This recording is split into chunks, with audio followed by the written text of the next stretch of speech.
Sports Center. KOLN Lincoln, KGIN Grand Island presents the 1989 Boys State Basketball Finals. Brought to you by your B.F. Goodrich dealers of Nebraska, your Lincoln hometown car dealers, NC Plus, and Occidental Nebraska. Hi, everybody, and welcome to the Bob Devaney Sports Center, where the 1989 Boys State Basketball Tournament is going on. I'm Jeff Schmall, and joining me to do this Class B game is Rod Felix. He is a very well-known coach around the state, has coached the Seward Blue Jays for a number of years. And, Rod, I think we're going to have a real good game here in the Class B final. Well, this is the one that they've looked for all year. The 1 and 2 teams in the year, the two teams were in it last year, defending champ Wahoo, and Pius is trying to get that championship. They've worked for it all year. Last year, Wahoo won the state championship with a last-second basket by Steve Carmer. Steve Carmer hit a last-second bucket to win 50-48. Here was my play-by-play call of that game in the last few seconds. 12 seconds to go, 48-48. Wahoo with a basketball. Here come the Warriors. This is Jepson. Carmer, 6 seconds. Carmer drives. It's good. Timeout. We've only got 1 second left. And Wahoo went on to win that game, 50-48. Last second shot. You think we could have something of the same maybe tonight? Will it go down to the wire? Well, I think the two teams that we have playing here tonight, it could go down the same way. Pius has played a couple tough games already in the state tournament, been real close, and I think the two teams are evenly matched. And the way to play both teams real tough on defense, it could go down to the same thing. They call it March Madness, the state basketball time, and we have had great crowds, and I know we're going to have a good one for these last two games. Well, I think the Class A ball game should be... It might be packed, and we will have the Class B state championship game between Lincoln Pius X and Wahoo right after this.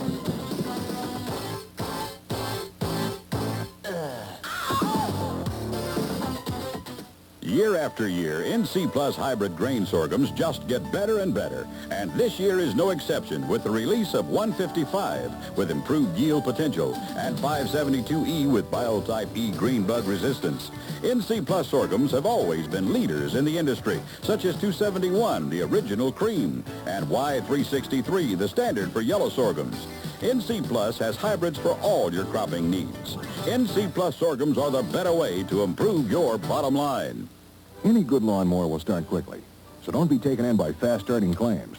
With Snapper, starting's a snap.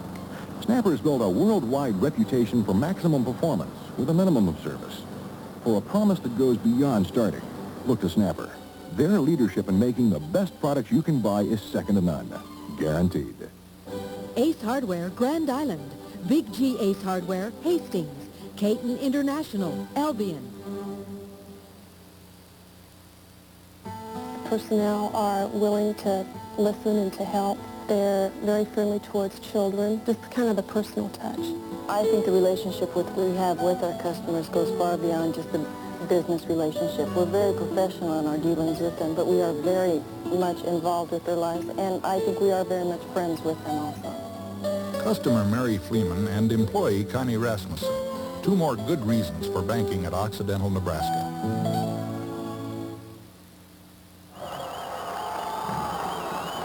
The place is just about packed here at the Bob Devaney Sports Center as we're getting ready for the Class B state championship game between Lincoln Pius X and the Wahoo Warriors. Rod Felix, the Seward High School basketball coach, will be joining me for the call of this game. And Rod, tell me maybe where the two teams, maybe one of the teams might have an edge, Wahoo and Pius X, how you assess the teams. I know you played Pius this season, and I know you've gotten to see Wahoo play quite a bit as well. Well, I think Pius is a little bigger inside, plus maybe a little stronger. Might be a little quicker than the block boy inside with Burt and Easley. And, of course, Hendricks is real tough. But basically, I think they match up pretty well. They've got good outside shooting, both teams, and both teams try to go inside. Wahoo tries to get the ball into their two big postmen inside. Pius tries to do exactly the same thing. If they can't get it inside, both teams have good outside shooting. Troy Glock is a good shooter. Didn't shoot too well last night in the ball game against Syracuse, but he's capable of doing a good job. Of course, Boudreau is a nice shooter outside, and Henrik Stitt can move out and shoot well also. When we played Pius, easily played out on the wing against us and shot real well from the wing, so they match up real well. Here's the starting lineup for Wahoo. That's number 21, Rob Brigham. Rob is a 5'11 senior. He averages 3.1 points a game. Here's Troy Glock. He's the leader of this club, a 6'2 senior, averages 15 points a game. Also the quarterback of the Wahoo football team, which got to the semifinals of state.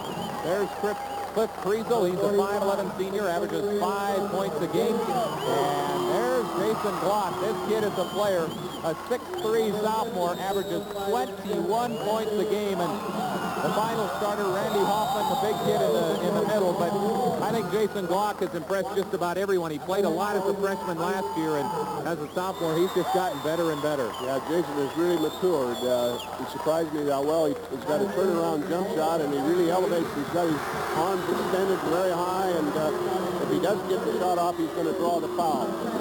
And Wahoo, of course, coached by Nick Anderson. And the thing about Pius X, you got to figure they're hungry.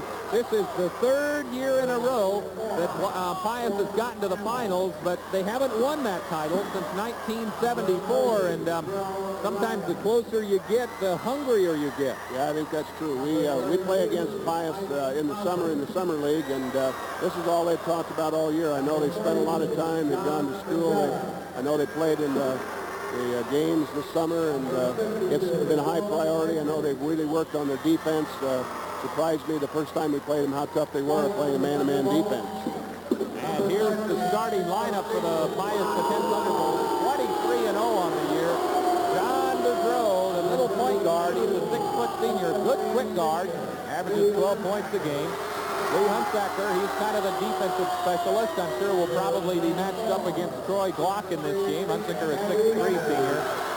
Ed Easley, a 6'3 senior, averages 14 points a game, does a good job on the baseline, picks up a lot of rebounds underneath. Tom Burt, a 6'6 sophomore, and he, like Jason Glock, two of the best sophomores in the state. And finally, Kelly Hendrick, the 6'4 senior, averages 14.6 a game. He has been a starter at Pius since his sophomore year. And Tom Seib, the head coach at Pius, and two very well-coached teams, too, I think, Rod. Yeah, two real good coaches.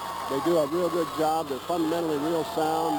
I know they work a lot with the kids in the summertime, and that's what it takes. Two real gentlemen. They'll be real business-like about the ball game. They're not going to be up, stomping up and down. They'll probably both be sitting there most of the time. Last year it was a low-scoring game. Wahoo winning at 50-48. A last-second shot by Steve Farmer. Farmer, of course, a scholarship recruit by the Nebraska football team. He is not here. In fact, Wahoo lost most of its starters from that team a year ago, but they have rebuilt and rebuilt very well. Lincoln Pius at number 1 in Class B. The Thunderbolts 23-0. Wahoo number 2, 25-0. And here's the tip-off. Wahoo in blue. They'll be going from right to left. Pius in white. Wahoo controls the tip, and this is Troy Glock. Wahoo would like to play a fast-paced ball game in this. Pius comes out in man-to-man defense. Hunsaker on Glock. He'll get it inside. Jason Glock kicks it back out. Right side, Kriesel tries to lob it into Hoffman, but it's stolen away. Ed Easley comes up with it.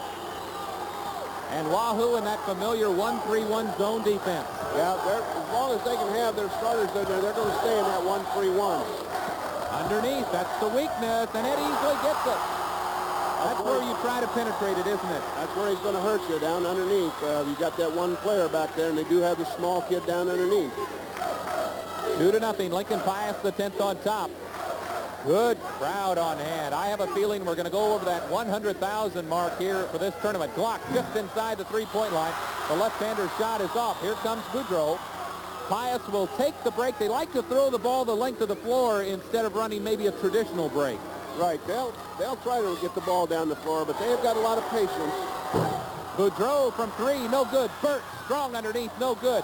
Easley has it, and Ed scores. He's real tough on the board. He's got a lot of instinct. He's always there when that ball comes off. It's 4-0. Pius on top. The opening minutes of the Class B state championship should be a good one. Inside, Randy Hoffman. It's good. Came off a good screen that time. And it's 4-2. Three-quarters court pressure. A 1-2-1-1. They'll drop back into that zone. Burt, his jumper, no good. There's Hendricks with the rebound. Kelly is short. Randy Hoffman pulls it down. Pius doing a good job on the offensive board. They do. They're always there. They're so quick, they just get inside of you before you know it. Troy Glock over to Rob Brigham. Brigham with Boudreau on him. Throws right side to Kriesel. Kriesel drives, shoots on the run, and Hendricks has the rebound. I see Pius is trying to front their postmen down in there as much as they can, especially Hoffman. Burt's always in front of him. This is Hunsaker. Lee gets it inside easily. He has all 6 of Pius's points and all within a foot of each other. Right, that's where they're going to go. You can see right now that they're going to get inside on the little guy. And Pius will take what you'll give them. They have a lot of different guys who can hurt you. That's right, Jeff. Here's Brigham. Right side to Troy Glock.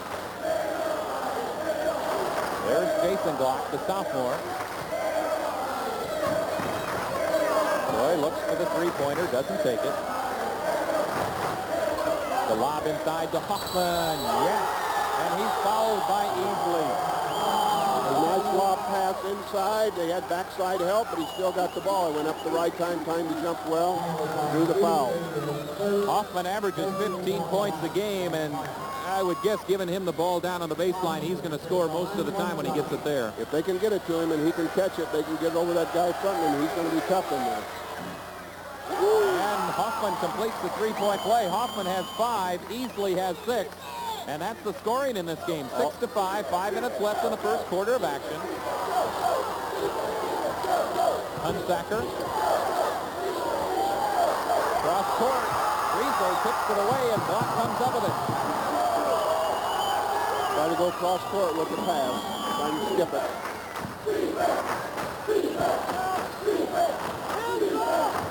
Wahoo against the man-to-man defense. Rizzo. Jason Block. No, he's short. Nice check out that time by Easley, and that allowed Hunsaker to get the easy board. 6-5. Pius has led it the entire way. Cross court, that's Burt. Hendricks inside. Ed Easley, no good by Ed. And Wahoo has the rebound. Pius might be trying something a little bit different here on defense. They got Hendricks really falling clear off in the middle. So they're leaving Kriesel open and having Kelly help out. Right.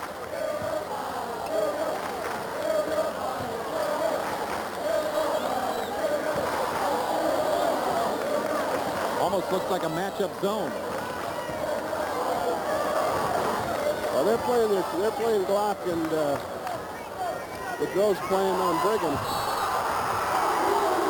foul will be called on Brigham, but the guys underneath are kind of almost switching off whoever's combination inside, yeah. Foul on Rob Brigham, just his first. We've got a timeout on the floor. Pius the 10th leads Wahoo 6-5 midway through the first quarter.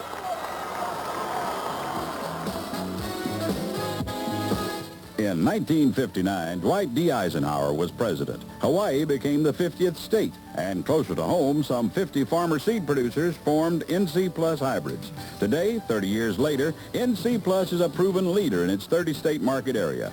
Thanks to a strong breeding and testing program, competitive prices, and the finest corn and sorghum seed products available.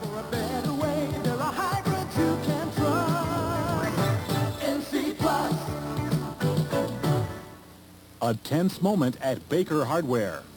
You bought how many snapper mowers?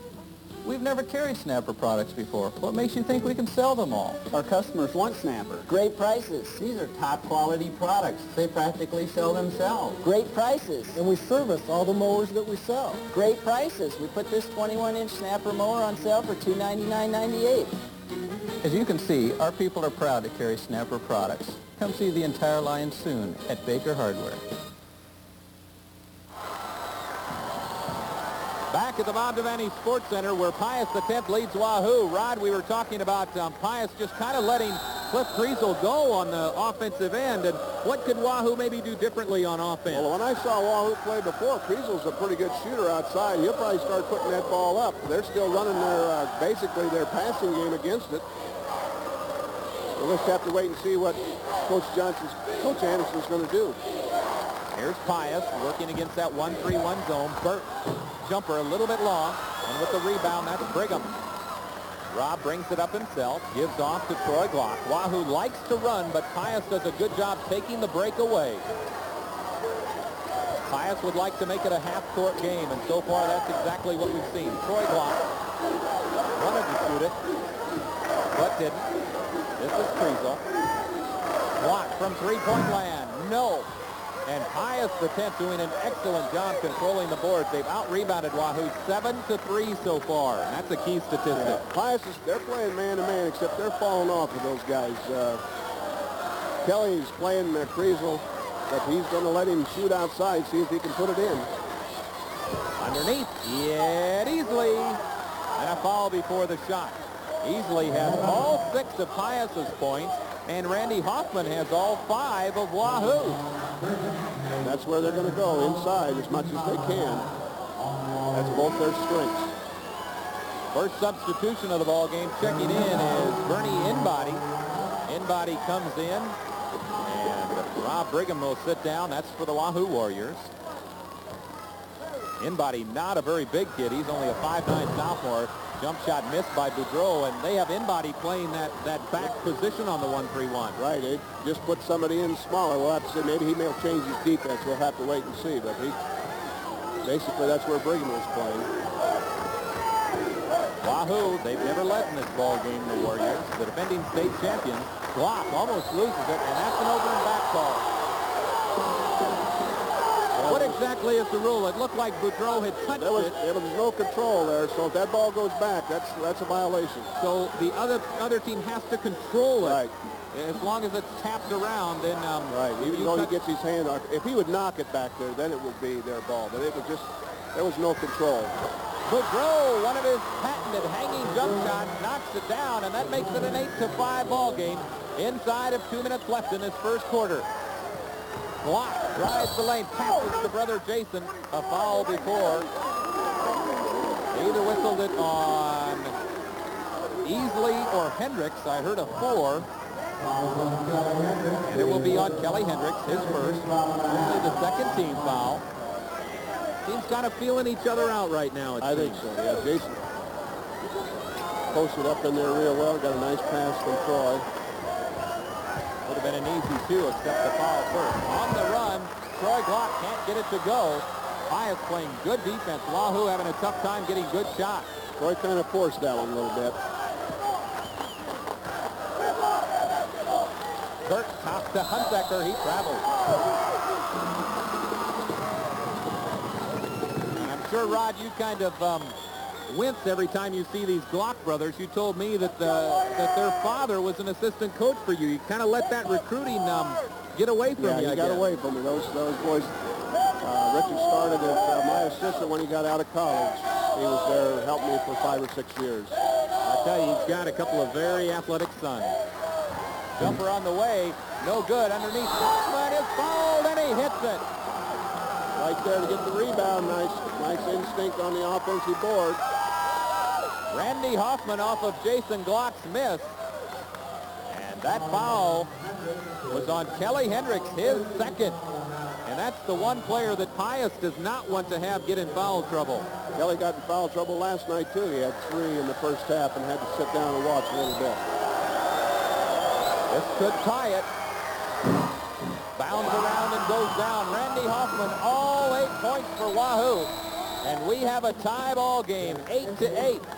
Check it in now, the first substitution for Pius, Jeff Nichols, a 5'10 senior. He comes in, Kelly Hendricks goes out, so a somewhat smaller lineup as Hunsaker now will go to a forward spot. Boudreau and Nichols primarily the guards. Pius goes with 6 players. Wahoo usually goes about 8 deep in their lineup. 1-3-1. They'll try to trap maybe a little more. Ed Easley, what is it? A blocking call. That will be the third team foul on Wahoo. And Ed Easley is the guy who's doing the job for Pius so far in this first quarter. They're really looking for him inside. He does a good job. He comes in with that left hand and seems to just get it in there every time. That foul was on Cliff Frizo, I believe. His first. There's an interception. Here comes Troy Glock. Gives off to brother Jason. Yes. Nice assist again by Troy to his brother. Set him up real well. First lead of the game for Wahoo. It's 10-8. 30 seconds left in this first quarter. There's the trapping defense. They put a lot of pressure on the outside out of that 1-3-1.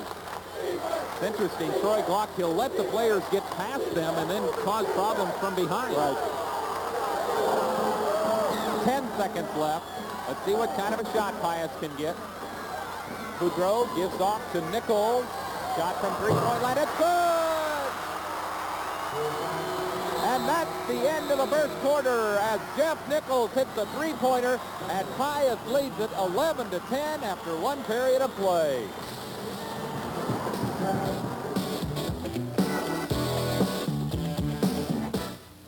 The state high school basketball tournament brings with it a rich tradition of teamwork, durability, and excellence. For years, the B.F. Goodrich team has proven their excellence with a complete line of B.F. Goodrich TA radios, including the stylish high-performance TA radio, the durable off-road all-terrain TA radio, and the tough, dependable all-season TA radios.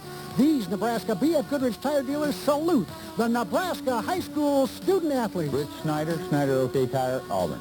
Al Greenwood, Fairbury OK Tire Company, Fairbury. Find your future. Find yourself at Central Community College. Enroll in one of Central Community College's many vocational technical programs. We specialize in health and human services, mechanical and industrial technology, business and agribusiness programs, media occupations, or try the academic transfer program at our Platte campus. Financial assistance is available. Create your future at Central Community College.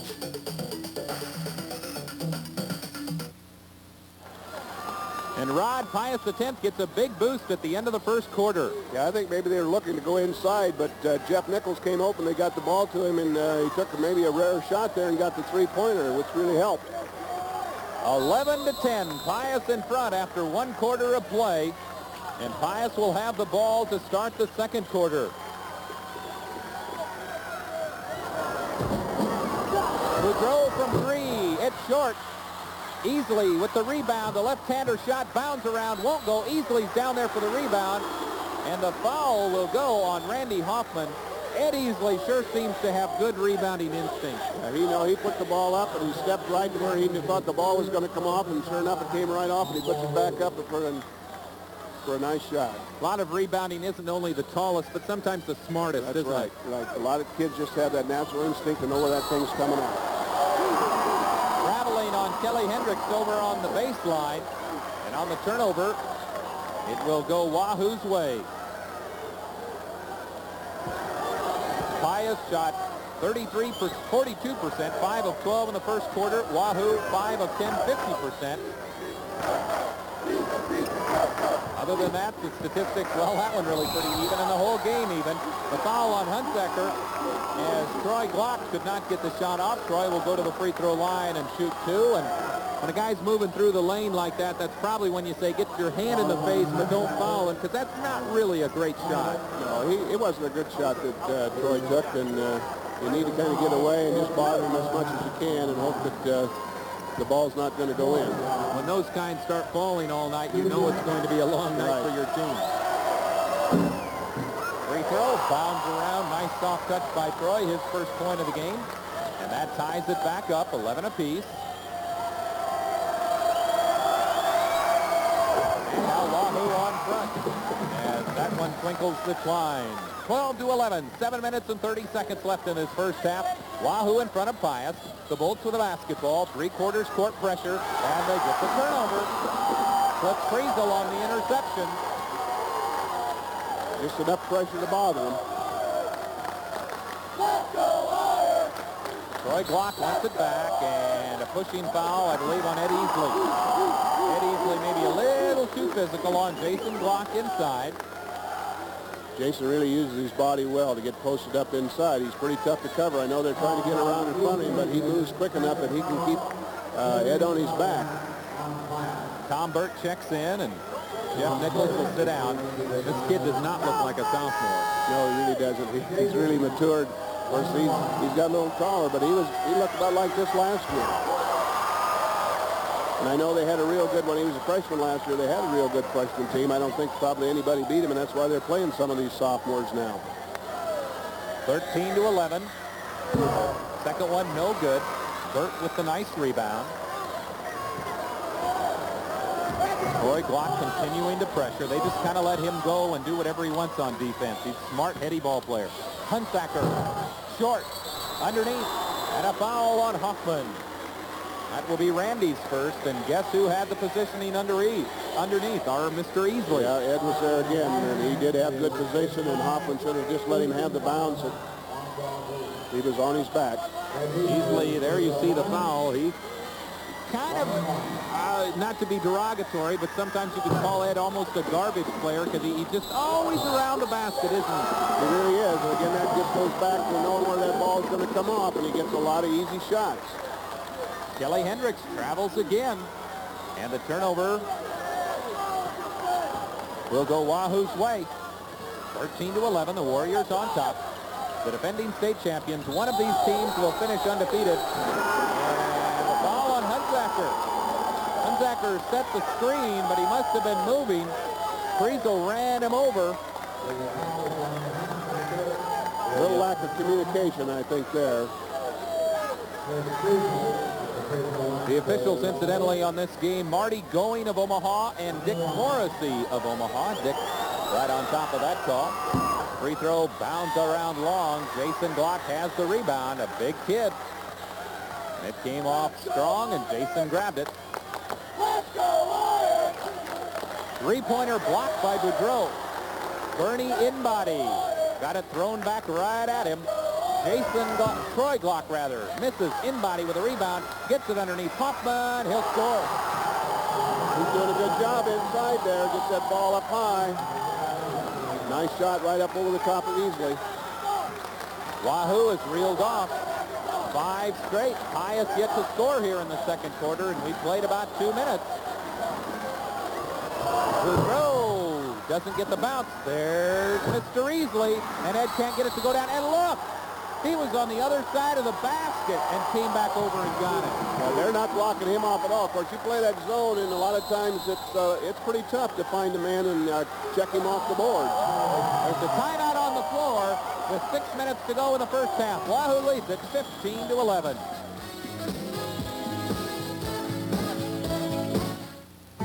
Personnel are willing to listen and to help. They're very friendly towards children, just kind of the personal touch.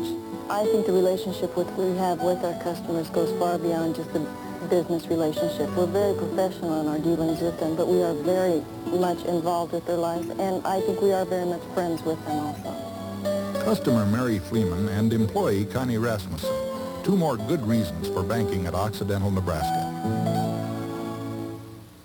Any good lawnmower will start quickly, so don't be taken in by fast-starting claims. With Snapper, starting's a snap. Snapper has built a worldwide reputation for maximum performance with a minimum of service. For a promise that goes beyond starting, look to Snapper. Their leadership in making the best products you can buy is second to none. Guaranteed. B&J Small Engine Repair, 4900 Vine, 5050 Old Cheney, Lincoln. Fairbanks Farm Equipment, 915 East Wood River. Neighbors Repair, 202 Lincoln, York.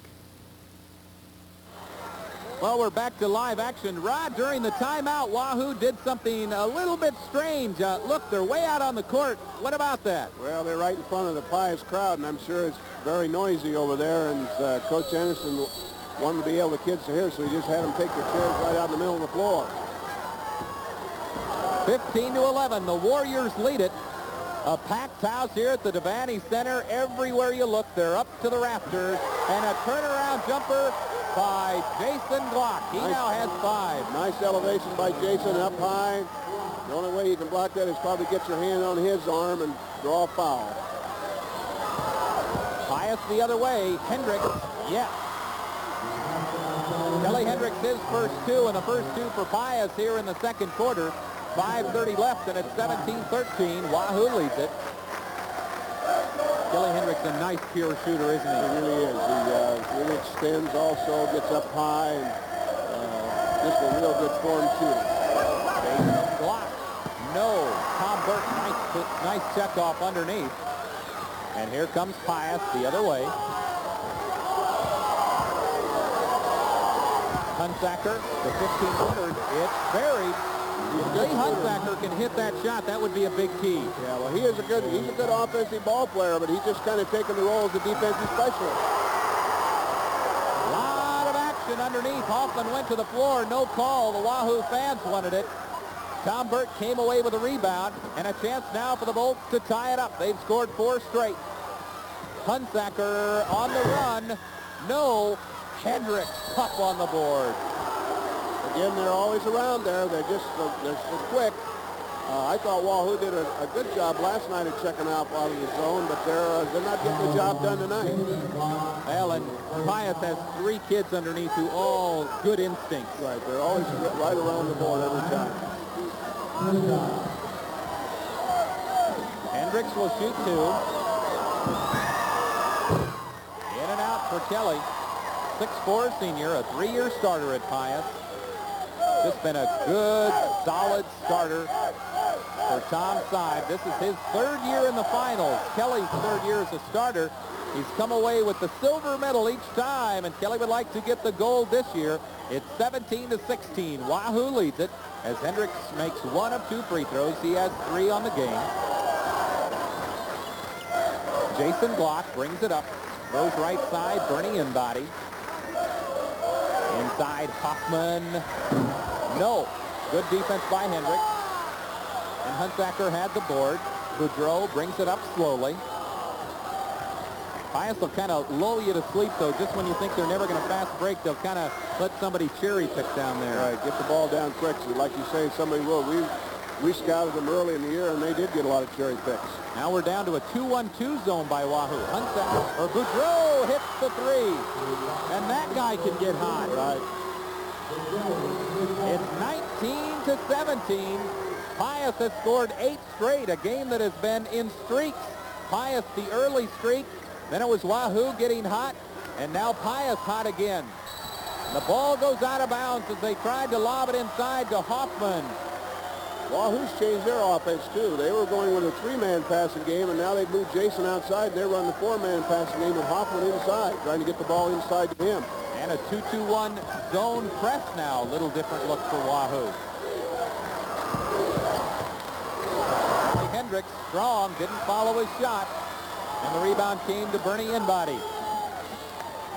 There are places where you tell your kids, follow your shot here and get down court other places, or any general rule? It depends on who you are. If we've got a guard that we're always going to send back, we'll designate what guard it is to get back.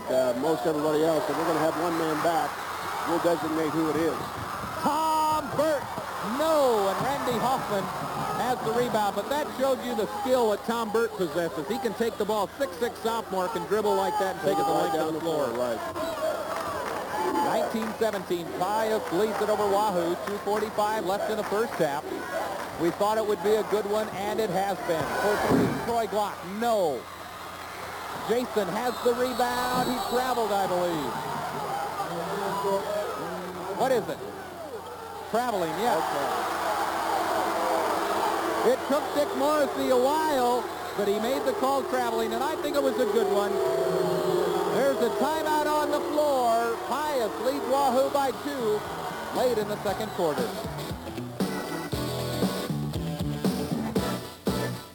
Your B.F. Goodrich tire dealer keeps you rolling with the right tire at the right time at the right place. Like the Comp TA and the Comp TA HR that bring you maximum dry or wet traction, ultra quick response, and predictable cornering. Get performance plus styling. Go to the right place for the right price. Your B.F. Goodrich tire dealer. Hey, ask them about LCPM. Lowest cost per mile. It keeps you rolling. Hi, George Holan, Capital Tire in Lincoln. Hi, I'm Clarence Hoffman. Stop at Penner's in New York.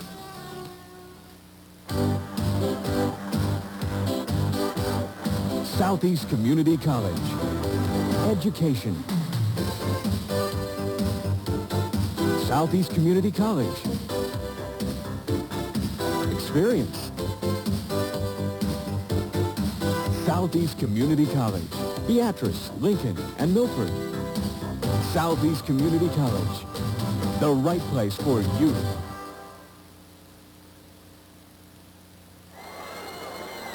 Rod, it seems like a team can make one of two choices. They can either hit the offensive boards or get back to stop the fast break. It looks so far Pius is doing both in this game.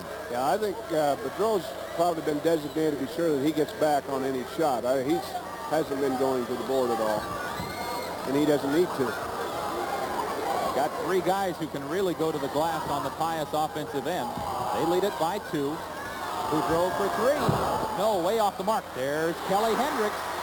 They just can't check them off, but they're always there right around the board. And you could see it right there where Boudreau and Hunsaker both went back, but the other 3 went rushing in. Boudreau near steal. In body, has it knocked away, and this time we do have the steal. Here comes Pius. Hendricks. No numbers, and Kelly has it taken away, but he's fouled first. I think Troy Glock. Yeah, John Boudreau got two blocks that time and recovered the second one and got it down the floor. Boudreau, kind of a deceptive player. I think maybe at first look you might say, well, he doesn't seem like he's that good, but he gets a lot of things done out there. Yeah, he's a real competitor. He really works hard out there. I noticed that he probably plays a lot better offensively against man-to-man than he does against his zone. He hadn't shot well yet tonight. If he gets in around the basket or penetrates, he takes a nice little jump shot, but he hasn't been shooting too well against the zone. And really, Pius X has John Boudreau to thank to be in this state tournament. He had a big hoop against York in the district final, and that's the only reason they're here. That's right. It's now 23-17. What a run that Pius has been on. They have outscored Wahoo 12-2 here in the second quarter, midway through. Wahoo had jumped out scoring the first 5 points, but since then it's been all Pius. 23-17, a minute 30 left. Wahoo with the basketball, but the Warriors, defending state champions, trail by 6. Wahoo needs to get a basket outside. He kind of loosen it up inside a little bit. There's that jumper blocked, no good. He's taking that left-hander on the run, and Hunsaker is really doing a good job staying in his face. Hunsaker's falling off of him when he's outside the three-point, but as soon as he starts to penetrate a little bit, he's right up on him. Pius X, 1 minute left. Kelly Hendricks, boy, is that pretty. Nice shot. Wahoo quickly the other way. And there's the steal. 25-17. How about this run? 14 straight points for Pius. They trailed 17-11, Rod, and they have run off 14 straight. Yeah, the momentum's in their favor now. They're going to hold the ball and try to get one last good shot here of the half. Low-scoring game, which you'd have to figure would be in Pius's advantage. Right.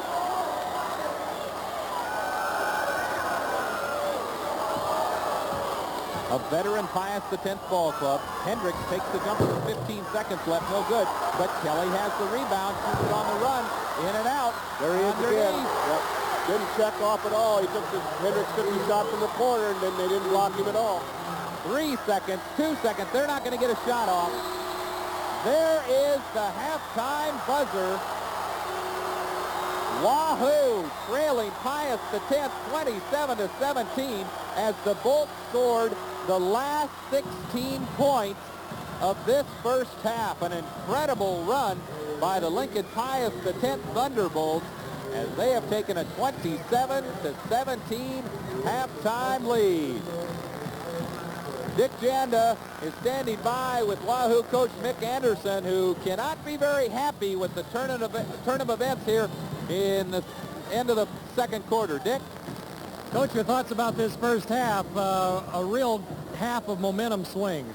Right. We need to do a better job the second half. They're killing us on the boards right now, and we're throwing the ball away too many times. Against a good team like this, you simply can't do it. You got to check them off. You got to take care of the ball.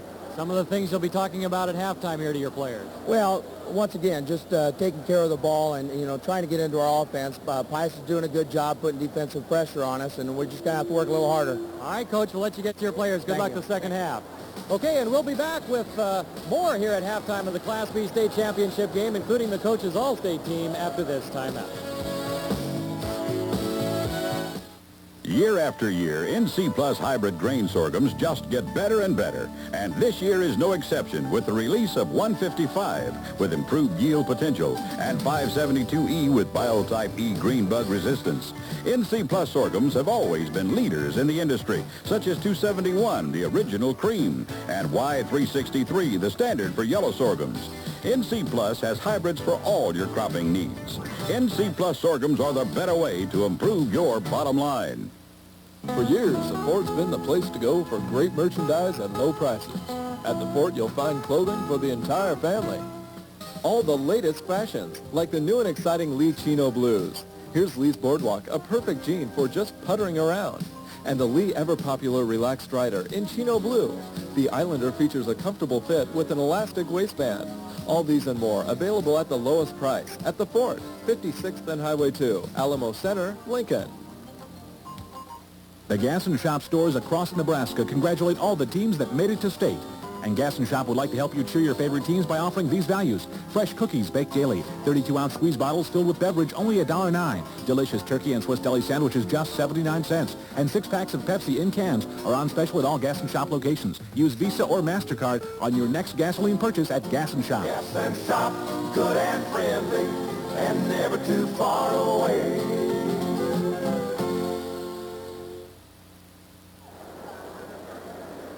Back at the Devaney Sports Center, we're here at halftime. Pius has taken a 27-17 lead on Wahoo in the Class B State Boys Championship. Well, again, as we've been doing throughout the girls and boys state championship telecasts, announcement of the all-state teams at halftime. We've polled the coaches throughout the state, asked them to vote on who they thought were the top players in their classes. And now, here is the 1989 Class B coaches all-state team. At one of the guards, Troy Glock of Wahoo, a 6'2 senior. Troy averaged 15 points and 4 rebounds a game this year. At the other guard, Scott Kohut of Norris, a 6' senior. Scott averaged 17 points and 5 rebounds a game. At center, Brian Elke of Waverly, a 6'5 senior. Brian had a 21-point average with 8 rebounds a game this year. At one of the forwards, Marty Dubas of Ord, a 6'2 senior. Marty averaged 23 points and 7 rebounds a game. At the other forward, Kelly Hendricks of Pius, a 6'4 senior. Kelly averaged 15 points and 6 rebounds a game. Receiving honorable mention in Class B, Jason Glock of Wahoo, Kylie Rolfs of Crete, Dan Dostal of Gretna, Tim Bailey from Nebraska City, and Sean Denny from McCook. That's the 1989 Class B Coaches All-State Team. Seward basketball coach Rod Felix is our guest commentator for this Class B game. And Rod, an outstanding team on the All-State team, 5 seniors. Well, it kind of looks like Seward's all-opponent team. We played against most of those teams. The only one that we didn't play would be Wahoo and against Troy Glock. But the kid from North, Scott Cahoot, was an outstanding player, a good three-point shooter. I'm sure as Coach Carlson there at North was their team leader. Then you have Brian Oakey from Waverly, again another good outstanding shooter. He played outside, even though he was a 6'5 player. He played outside most of the time and was a good shooter outside. Then there's Marty Dubas from Ord. Marty is a very smooth ball player. They can post him up inside. He shoots well outside, as was shown in the tournament games here in Lincoln. He just has a lot of instinct, is around the board, rebounds well. He's an outstanding player. And then, of course, Kelly Hendricks playing here tonight in the finals. Kelly, again, another outstanding shooter from both three-point inside. Tonight he's really been tough on the boards. He just seems to have a natural instinct, Dick, that he knows where that ball is going to come off and puts it back in. Then, of course, Troy Glock, he's a real leader. He shoots a little better than he's evidenced here in the tournament. I've seen him play a number of times. As mentioned before, his dad was was my assistant, and I kind of kept track of Troy, and I know he's a lot better shooter, but he really is a leader. They need to get something done. Troy's always there. He works real hard on defense. He's just an outstanding individual, as all of them are. Dubas from Ord, we saw him during the first 2 games of the tournament. Really had an outstanding tournament. He really did. I think he's a little frail type kid. I think if he could put a little weight on it, there's a good possibility that he could play some Division I. I don't know if anybody's talked to him. He's probably looking at a small college situation, but he does have a lot of ability. It's been an outstanding year, not only in Class B, but for high school basketball in general. Oh, I think it really has been a good year. The tournament here is at Evanston last night. They had an outstanding crowd. Of course, the weather is nice. That's going to bring a lot of people out, but there's been a lot of good basketball played throughout the state of Nebraska this year. What do you think will happen in this second half? Wahoo finds himself down by 10 here at halftime. Well, they're really getting hurt on the boards. They're playing the zone, and it's kind of hard to check off on the boards. They take a shot. I noticed there towards the end, Hendricks took a shot from the corner, and the ball came right back off, and he's inside and got the rebound and put it back up. So they're going to have to do a lot better job, Wahoo is, to keep those guys off the board, because that's where they're getting killed. Not so much outside, but just around the board. First quarter, easily, I think he had 6 or 8 points, and they were easy shots that he had inside. I have a feeling it's not going to be 10 points in the second half. I think it's going to be a close game. Yeah, I think Wahoo's going to come back. Coach Anderson's going to make some adjustments, I'm sure, at halftime, and Wahoo's going to come out fired up, and they're going to close the gap, and I'm sure it's going to be a good ball game in the second half. Rod, we really appreciate you being with us for this Class B game. Thanks for your comments, too, here at halftime. Thank you, Dick. I'm enjoying it. Okay, and we'll be back with more of the Class B state championship game after this timeout.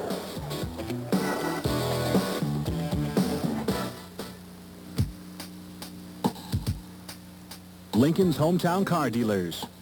Congratulate the 24 teams that made it to the state basketball tournament finals and invite you to stop in and check out the new 1989 Buicks, Fords, Toyotas at these Lincoln hometown dealers. Mike Branker Buick GM Center, 421 North 48th. Guy Deans Ford, 1901 West O. Mid-City Toyota, 1145 North 48th. Our relationship with Occidental started before we got here. We had made an application with another bank in town and found out, much to our duress, that they weren't willing to work with us because we lived out of state. We have found that people have gone out of their way to be very friendly and considerate. We're here for the trust and a long-term relationship, and we don't really have a preference when we serve the customer. We just want to serve the customer. Customer Sandra Whiston and employee Ron Metzke. 2 more good reasons for banking at Occidental, Nebraska. Find your future. Find yourself at Central Community College. A career in business can be yours through one of Central Community College's many business occupation courses. Accounting, business and management, data processing, real estate, and more. You can be fully prepared to begin your career after only 2 years of study or less. Let us help you create your future. Central Community College. Give us a call. We are at halftime of the Class B state championship game where Pius leads Wahoo 27-17. The Bolts have run off 16 straight points. And let's run down the first half statistics. Rod, anything up there really stand out at you? The big thing is that the rebounds. There's a great disparity there when Pius has got 21 rebounds, and I would say probably most of those are offensively putbacks. Where Wahoo has only 13. You also look at the field goal percentages, quite a disparity there too. Pius is shooting 40% from the field, and Wahoo's only shooting 27%. They just need to get some points from outside a little bit more, so they can loosen that up inside a little bit, so they can go to their big kids inside, because I think Pius is really shutting them off inside. Wahoo has only had 3 players score in this game. Randy Hoffman has 10 points. Jason Glock has 5, and Troy Glock has 2. A little more balanced attack for Pius. Kelly Hendricks has 9. Ed Easley has 8. 5 for John Bedreau, 3 for Jeff Nichols, and 2 for Lee Hunziker. The defending Class B state champion Wahoo Warriors are in trouble at halftime. They trail Pius 27-17. We'll be back to talk with Pius, the 10th coach Tom Seib, right after this.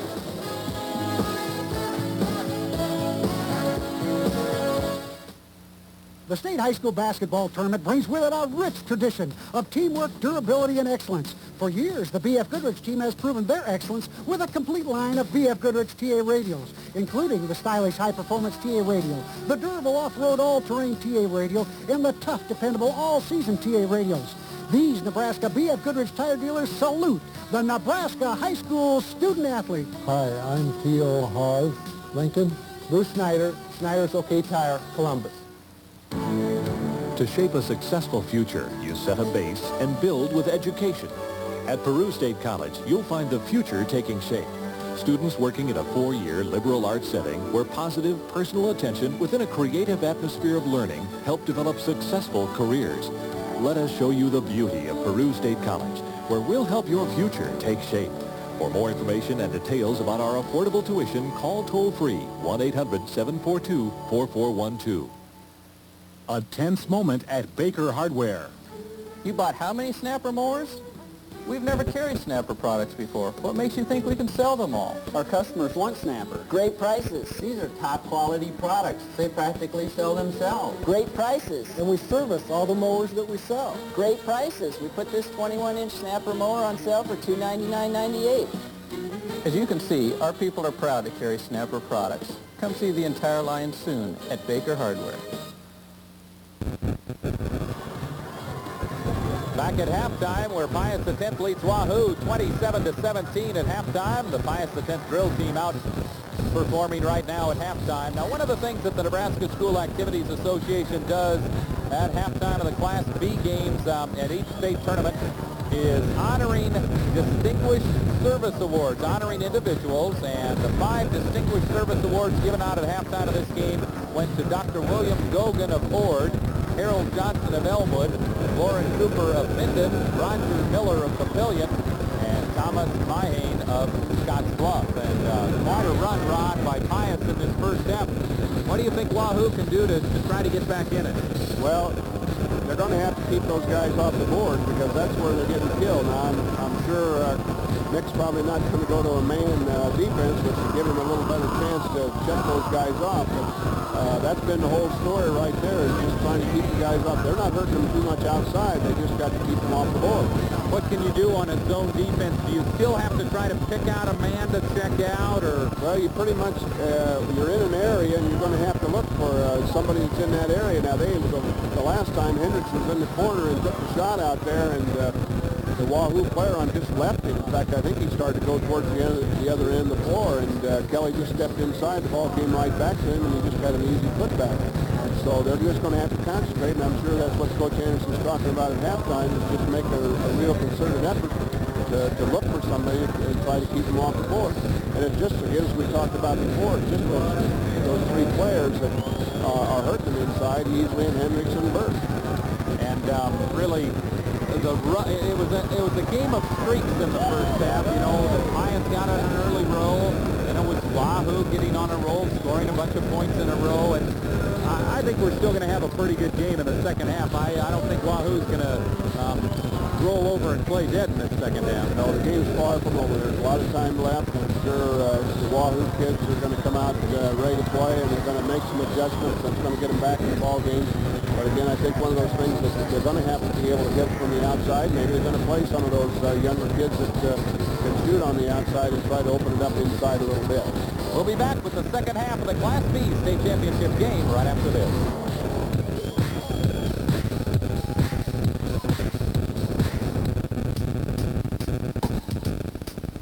Lincoln's hometown car dealers. Congratulate the 24 teams that made it to the state basketball tournament finals and invite you to stop in and check out the new 1989 Buicks, Fords, Toyotas at these Lincoln hometown dealers. Mike Branker Buick GM Center, 421 North 48th. Guy Deans Ford, 1901 West O. Mid-City Toyota, 1145 North 48th. Of all the reasons why American farmers take care of the land, one stands apart. One reason why farmers till the earth in ways that conserve precious topsoil. One reason why farmers protect the quality of our water. Because today, the American farmer knows his land will someday be his land. Brought to you on behalf of the American farmer by the makers of Dual Herbicide. When you've got a mean hunger, a Runza hamburger will deliver a knockout punch. Give me a double cheeseburger. There's a Runza hamburger to tame any appetite, made with your choice of favorite toppings. I'll have a deluxe burger, please. And now we have the same fresh quality in a small size burger. I'll have a small burger. Hold the onions, please. To knock out your hunger, come on and get a taste of Runza. We're at halftime of the Class B state championship game between Lincoln Pius X and Wahoo. Pius leads at 27-17. Pius trailed it 17-11 early in the second quarter, but then the Bolts reeled off 16 straight points, and they lead it 27-17. Dick Janda is now standing by with Lincoln Pius X coach Tom Seib. Let's go over to Dick and Tom. Tom, your thoughts about this first half, a big spurt at the end here for Pius. I thought the offensive boards for us really made a difference. I think we had 11 offensive boards. Ed Easley was just a terror on the offensive boards. If we could have put a few more of those back in, it'd be even a bigger lead. But, yeah, we had a great spurt right at the end there. I think when Wahoo jumped up on us by 3 or 4 points there, we really turned up the steam and got going. Now, what can you do to keep this up the second half? Well, I don't know. It's hard. It's hard intensity. Our legs are getting a little tired from the last 2 days. They've been intense games, but I think we're going on adrenaline, and we'll just go hard as we can. Probably not many times that Wahoo's been held to 17 points and a half. I doubt that very much. A great defensive effort. Okay, Tom, good luck the second half. Thanks a lot, Dick. All right, Jeff, back to you. Well, Rod, an interesting statistic that Tom Seib brought out. Pius out-rebounded Wahoo 21-13 in that first half. 11 of those rebounds came on the offensive end. Yeah, it's, you know, he's talking about the same thing that we've been talking about. It's just been the difference that they've gone to the boards, and Wahoo has kept them off the boards, and it's really made a difference in the way that Pius has scored there in the second quarter. Wahoo averages 76.8 points per game, and they were held to 17 in the first half. So that means Wahoo would have to score 60 points in the second half just to hit their average. I think they're going to be held below their average tonight. Yeah, it looks like it tonight. They're not getting any shots at outside at all, and of course the same thing we've talked about. They like to go inside, and this maybe is what's going to hurt them. They've got to get some points outside. In case you just joined us, I'm Jeff Schmall. Rod Felix, who is the head boys basketball coach at Seward High School, is our guest color commentator for this Class B state championship game. We still have one game to follow tonight, and that should be a doozy, as Millard South, 24-0 on the season, will take on Columbus, 20-1 on the season. Our guest color commentator for the Class A game will be Tom Hall of Omaha West Side, and I know you're familiar with Columbus, with Millard South, and especially with Tom Hall. That should be another great game coming up after this one. Yeah, and as you look around the Coliseum here, they're really filling up. They're starting to get clear up the top, so you can be sure that there's going to be a big crowd just like there was last night, and it's great for basketball, high school basketball in the state of Nebraska to have this many people come out. Yeah, I was really impressed with the Columbus crowd last night. You know, there had to be, I think, 6,000 people from Columbus here. Yeah, when they had the people stand up, the Columbus people stand up, you could just look around, and they were all the way around, and they really had a good contingent here from Columbus. What do you think of that? Breaking the old attendance mark, it looks like by 10,000. They'll hit probably 100,000 for this tournament. A one-year freak thing, or do you think it's just going to keep growing? I think the weather has a lot to do with it. You know, you think of a state boys basketball tournament, there's going to be a blizzard, or the weather's bad, or it's cold, but the weather's been terrific, and the people get out, and they want to come down and watch some good high school basketball, so I think that has a lot to do with the crowd. We've seen a lot of good games, especially yesterday. Really were. Pius has had some good ball games. There were good ball games in Class A, and I'm sure this one's going to come back and be a good ball game also. Pius X will get the ball to start the second half. The Thunderbolts in white. They have a 10-point lead over the Wahoo Warriors. Last year, the same two teams met for the Class B title, and it was Wahoo winning on a last-second shot, 50-48. Tom Burt, his first two of the game. Wahoo's back in their 1-3-1, and Tom got the shot down on the baseline over the smaller kid. That is now 18 straight points for Pius. 29-17. Pius still in that man-to-man defense. Lob into Hoffman. Who's the foul on? I believe it'll be on Tom Burt. That would be just his first. Yeah, Wahoo's trying to open it up a little bit. They're running the four-man passing game now. They've moved Jason Glock outside and with just Hoffman inside. No one in foul trouble, and it really seems that the officials are doing a good job. Bucket by Rob Brigham. Nice baseline move by Rob. Pius against the full court pressure. It caused a couple turnovers early in the second quarter, but other than that, the Bolts have done a pretty good job, and Pius will take a timeout. Pius apparently feeling that 10-second call may be coming up, so the Bolts took a timeout, and we will do the same. Back with more after this.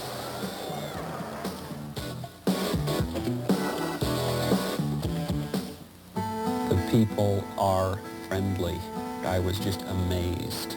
There's never been anything other than just straightforward personal business attitude, which you don't find. Because we were taught the customer is always right. We always like to feel like we go the extra step for the customer.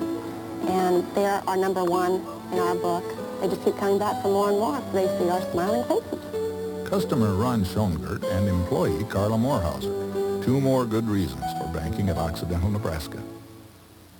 The State High School Basketball Tournament brings with it a rich tradition of teamwork, durability, and excellence. For years, the B.F. Goodrich team has proven their excellence with a complete line of B.F. Goodrich TA radios, including the stylish high-performance TA radio, the durable off-road all-terrain TA radio, and the tough, dependable all-season TA radios.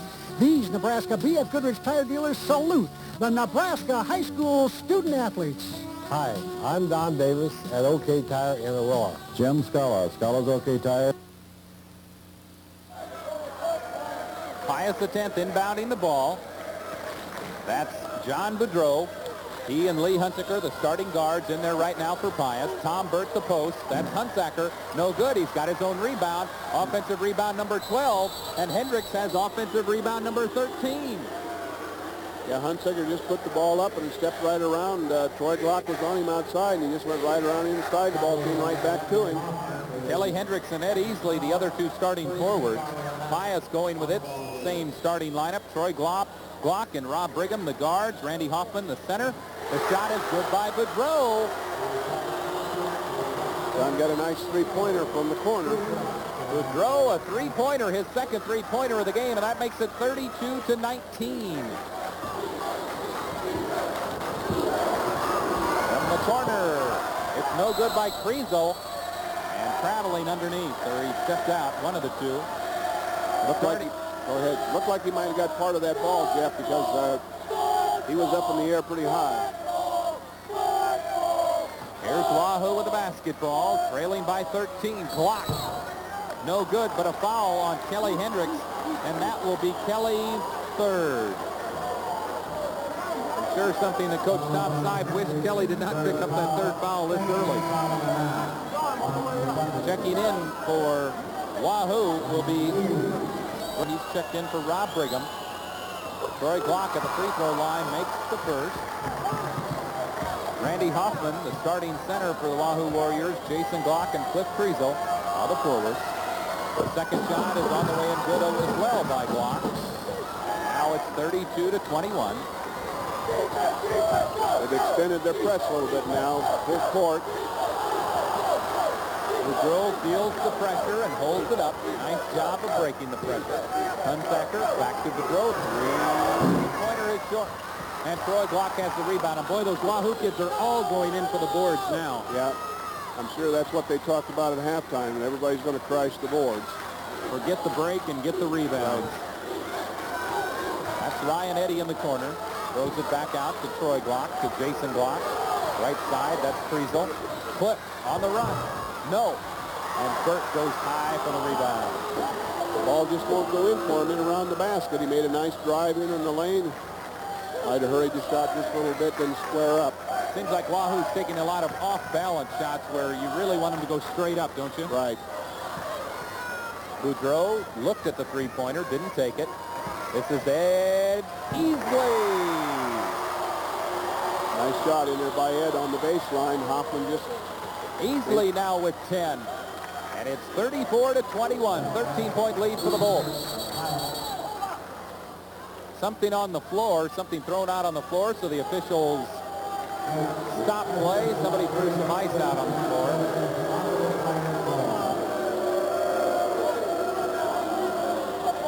Got a couple more pieces out there. They'll try to get them cleared up.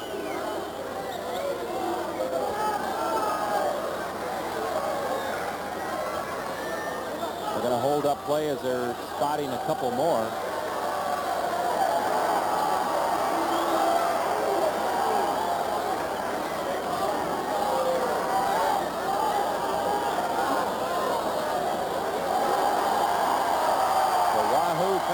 Pius fans cheering as apparently they think someone from Wahoo threw the ice. Quite a bit of it out there. Looks like a full cupful, and you sure hate to see something like that. Yeah, you'd hate to see a kid get injured when come down the floor and step on it.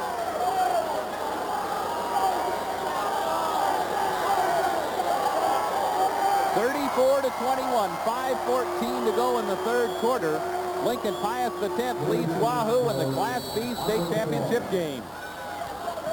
Wahoo inbounding the ball. Ryan Eddy. Left side, Cliff Kriesel. He lost it. Just wasn't ready for the ball, or he was going to do something else before he caught it. Pius really doing a good job clamping down on Wahoo's three main players, the Glock brothers and Randy Hoffman. This is Pius with a basketball and a 13-point lead for the Bolts. Easley tries to get it to Burt and does. Tom, how tough is that? Nice move. He faked one way and came back the other and put the ball off the glass. A very nice shot. And he is only a sophomore. Tom Burt. There's a timeout on the floor. Wahoo wants to slow it down. 36-21 is our score. We'll keep it right here. And Pius X has come out tough here in the third quarter.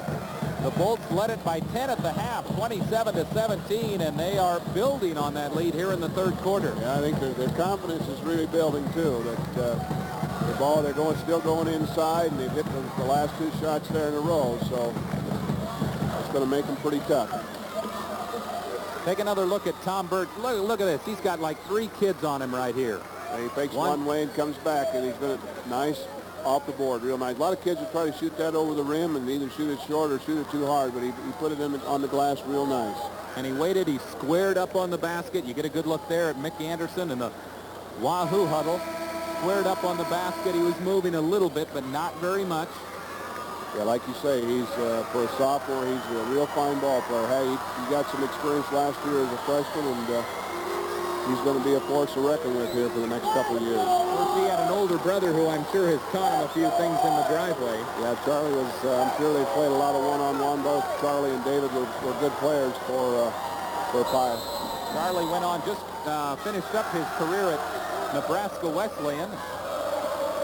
And it looks like Tom is following in his brother's footsteps at Pius anyway. He's a good product. Wahoo with the basketball, trailing by 15. Nice block by Hunsaker. Yeah, they had him fronted, had Hoffman fronted, and Hendricks came over in the backside to help, and then Hunsaker got the block when he went to take the shot. Good help defense. Nice pass underneath, and I believe we've got a foul running into him is Burt. That will be Tom. If it's on Tom, it'll be his second. Yep, on Tom, his second. 13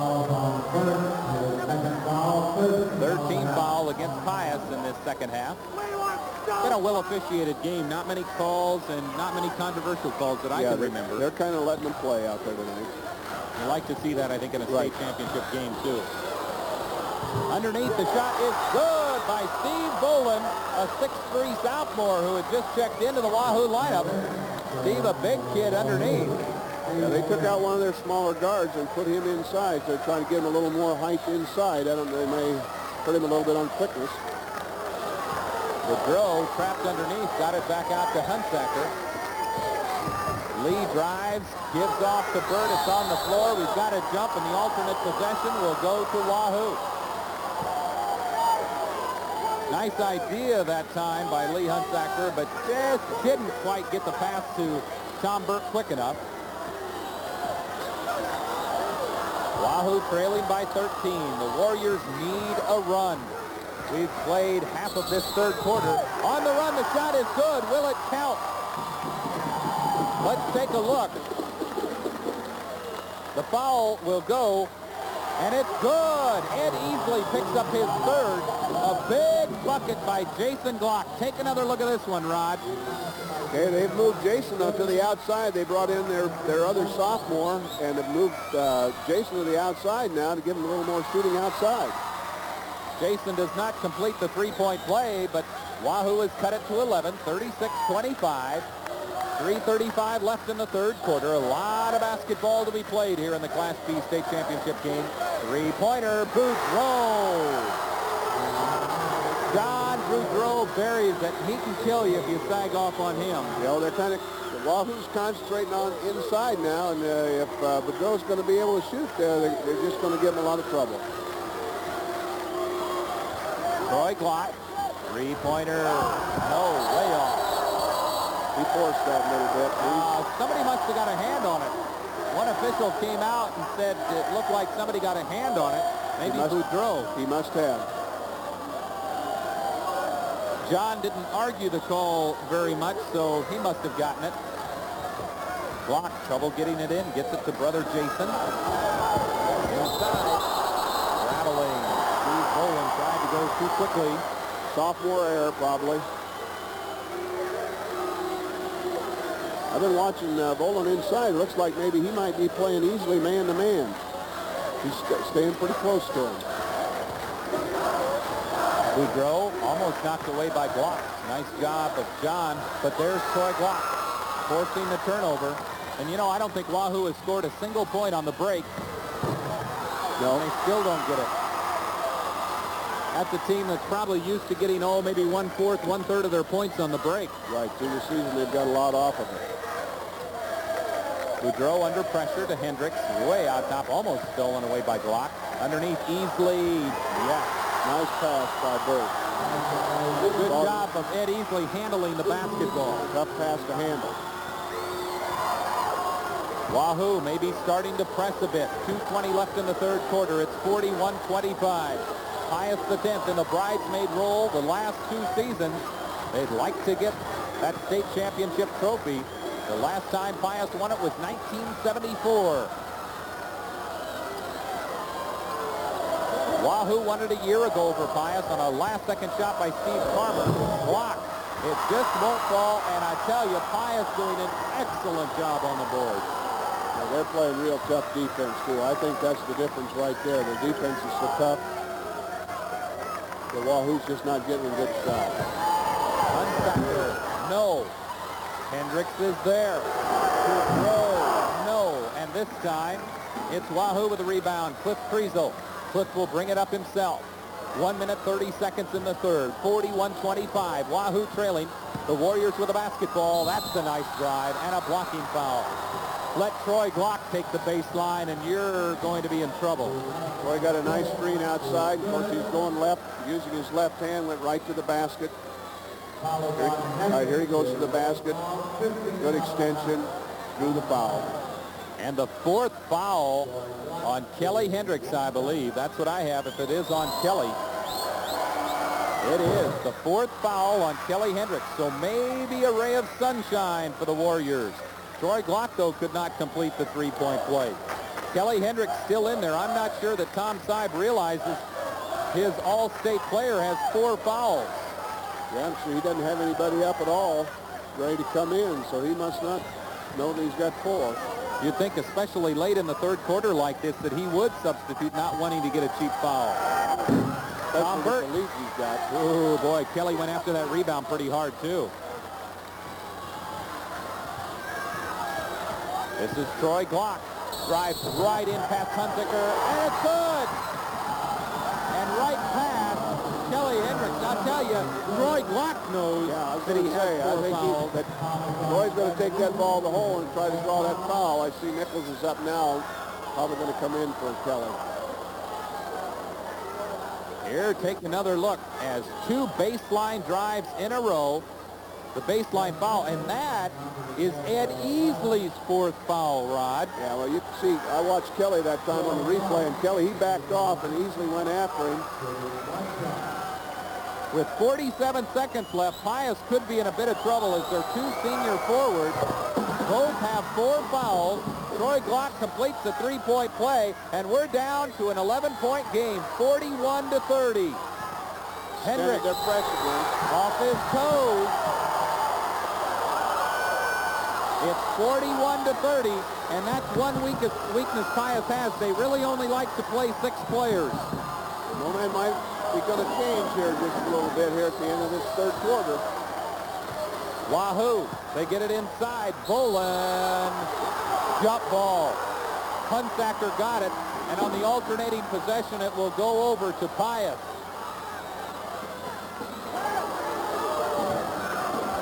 They get it into Hendricks. Kelly, pressure from behind. Jason Glock, it's out of bounds, and off Kelly Hendricks' foot. It went off Kelly's foot. Good call. Well, Pius may be getting a little impatient here, too. Need to slow it up just a little bit and work the ball down the floor against the press. Watch Wahoo try to pound it inside now. Blocking foul on Hunsacker. That's his third. I tell you, I think Troy Glock and Jason Glock are going to be driving the ball a lot in the fourth quarter. It looks like Troy's going to go to the basket every time now and try to draw the foul. And if somebody steps in to help out, he's going to dish it off to one of his postmen. Troy has yet to commit any fouls in this entire game, so he could afford to even pick up a charge or two. It's good, and we're down to a 10-point game.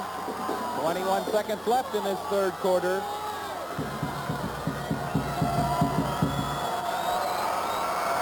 Second one bounced away, no good. Jason blocks the foul. Jason commits it, just his first. Only the second team foul on Wahoo. Tried to rebound from second position there and went over the back. Boudreau, pressure from behind. Gets it across the timeline, taking his time, has trouble with it. Down to 10 seconds left in the third quarter. Boudreau gives it off to Hendricks. Kelly will shoot it from 18 and score. Nothing but net. Officials timeout. I think they might put a couple seconds back on the clock. Let's see what happened. I think Hunsacker and Glock might have been banging a little bit. Thought they might try to put a second or two back on the clock, but it doesn't look like they will.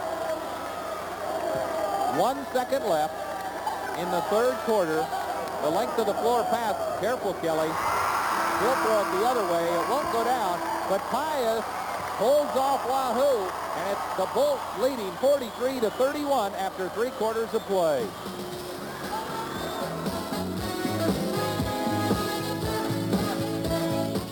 In 1959, Dwight D. Eisenhower was president. Hawaii became the 50th state, and closer to home, some 50 farmer seed producers formed NC Plus hybrids. Today, 30 years later, NC Plus is a proven leader in its 30-state market area. Thanks to a strong breeding and testing program, competitive prices, and the finest corn and sorghum seed products available.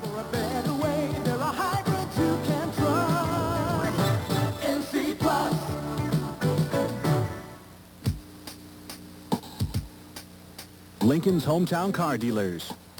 Congratulate the 24 teams that made it to the state basketball tournament finals and invite you to stop in and check out the new 1989 Buicks, Fords, Toyotas at these Lincoln hometown dealers. Mike Branker Buick GM Center, 421 North 48th. Guy Deans Ford, 1901 West O. Mid-City Toyota, 1145 North 48th. You could call this one, Rod, a momentum buster. Again, if you watch his form, it's just a picture-perfect shot. Great extension, elbows in, great break in the wrist. He's just a tremendous shooter. Kelly Hendricks' hoop right at the end of the third quarter has put Pius up 43-31. Here's Troy Glock the other way. That's Cliff Treasel. Back to Troy Glock. Ryan Eddy, the other starting guard for Wahoo. There's Eddy with the basketball. Pius has its starting lineup back in there. Driving the lane, and a foul on Lee Hunsacker, and that is 4 on Lee Hunsacker. So Hunsaker, Hendricks, and Easley all have 4. They're fouling Troy every time he drives down the middle, so I'm sure they're just going to keep going to it as much as they can. They're trying to pick for him outside. Troy Glock has 10, and he'll shoot 2. Makes the first, nothing but net.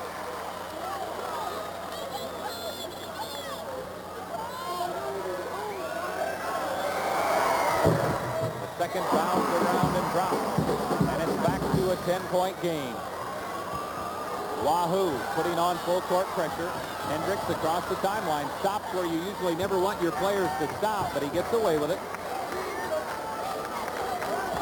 Hunsaker from behind the foul on Troy Glock. An interesting thing, Rod, is it seemed in that third quarter like Wahoo maybe got the momentum, but you look at the scoreboard, and Pius outscored him by 2 points. Yeah, it looked like with Troy going down the middle, and they got some free throws in there, got some fouls on him, but Pius is still getting the job done on their end. But Pius has 3 of their senior starters in foul trouble with 4 each. Hunsaker, great pass by Lee. Penetrating, dished off. Tom Bird, the easy basket, and it's back to a 5-point game, 45-33. Inside, Hoffman can't get it. It's knocked away off of Hoffman.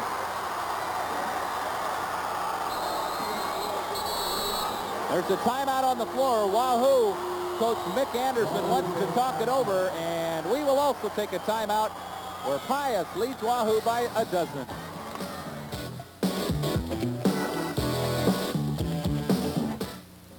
When it comes time to buy seed corn, I first make comparisons. How do the various hybrids handle heat and dry weather? What about standability, stalk and root strength, ear retention? Do they have yield potential? And most importantly, the bottom line, will they return a profit? Year after year, NC Plus hybrids are yield leaders. Same was true last year. So we'll be planting our acres to NC Plus. Since '59, they're the better way. NC Plus.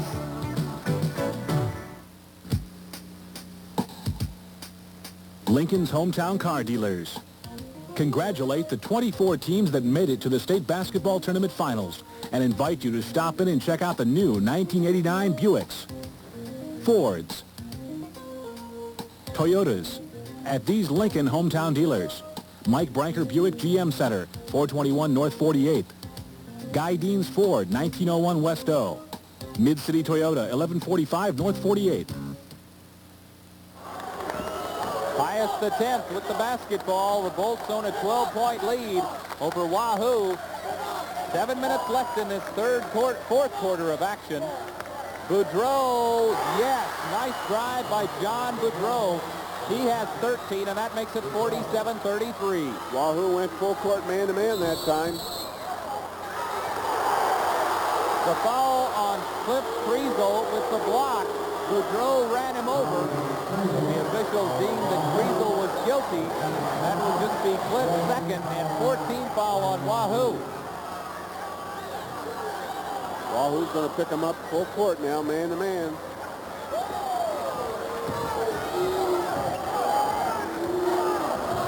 This might be just exactly what Pius wants to happen. See if Pius tries to run some clock with 3 of their key players with 4 fouls each. Tough to run clock, though. Wahoo now in a man-to-man defense. Burt way outside.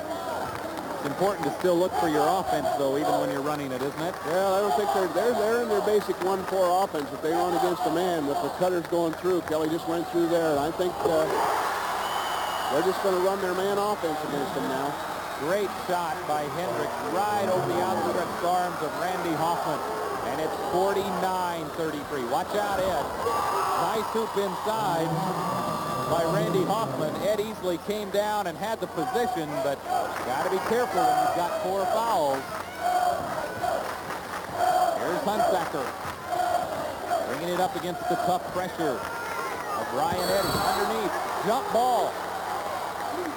Easily tried to get the shot off on the jump. It will go over to Pius, though. Pius maintains possession on the alternating possession. They double-teamed him right down low right away when the ball came inside. Trouble getting it in. Is the timeout good? No. You've got to take the timeout within 4 seconds. Lee Hunsaker apparently did not do that. Wahoo, the quicker team of these two. But so far, the Pius size. Glock, yes. Troy Glock starting to take over here in the second half. He now has 14. 49-37, back to a dozen. Burt to Boudreau, to Hendricks. And now Pius will slow it down with 5 minutes left in the game. Glock tries for the steal. Hunsaker all the way across the court. Not a good pass, especially when Kelly Hendricks is all alone. Boudreau, no. Uh-oh, somebody's got a foul. Who is it? It'll go on Jason Glock. I tell you, Tom Side's heart has to pound a little bit harder each time a foul, though, underneath, because three of his key players have 4 fouls each. Yeah, I'm sure he's looking at that, and the kids they're going hard to the basket out of their offense, so he's just hoping for the best. Jason Glock committed that foul, his second.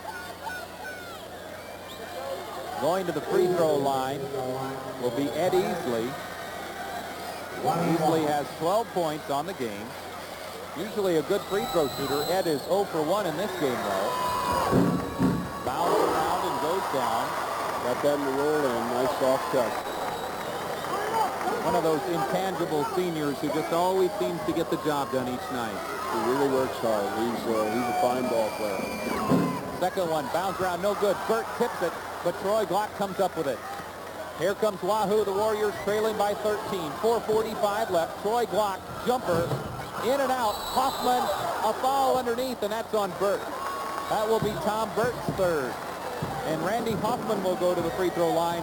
Randy scored 8 points in the first quarter for Wahoo. Since then, has just had 2 field goals. Has 12 right now, but Randy 2 for 2 from the free throw line in the game. Well, Pius just shut them off inside with their defense and couldn't get the ball inside at all. First one is good by Hoffman.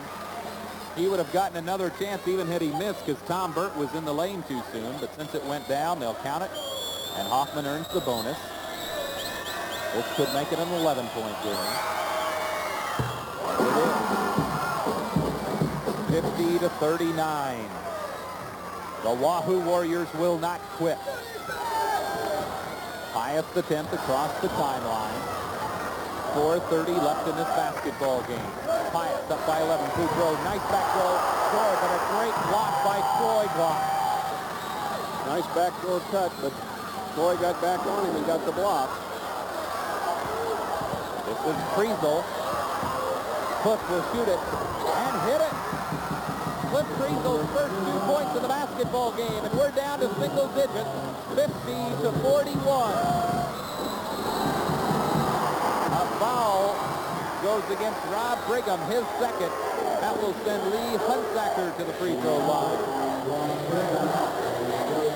Lee's usually a pretty good free throw shooter. Pius 4 of 6 from the line in this ball game.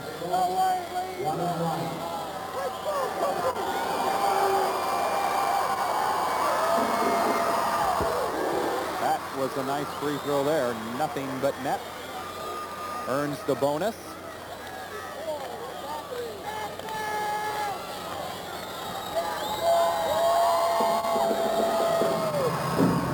Second one bounds around, won't go down. And Hoffman has the rebound for Wahoo. It's a 10-point game, 51-41.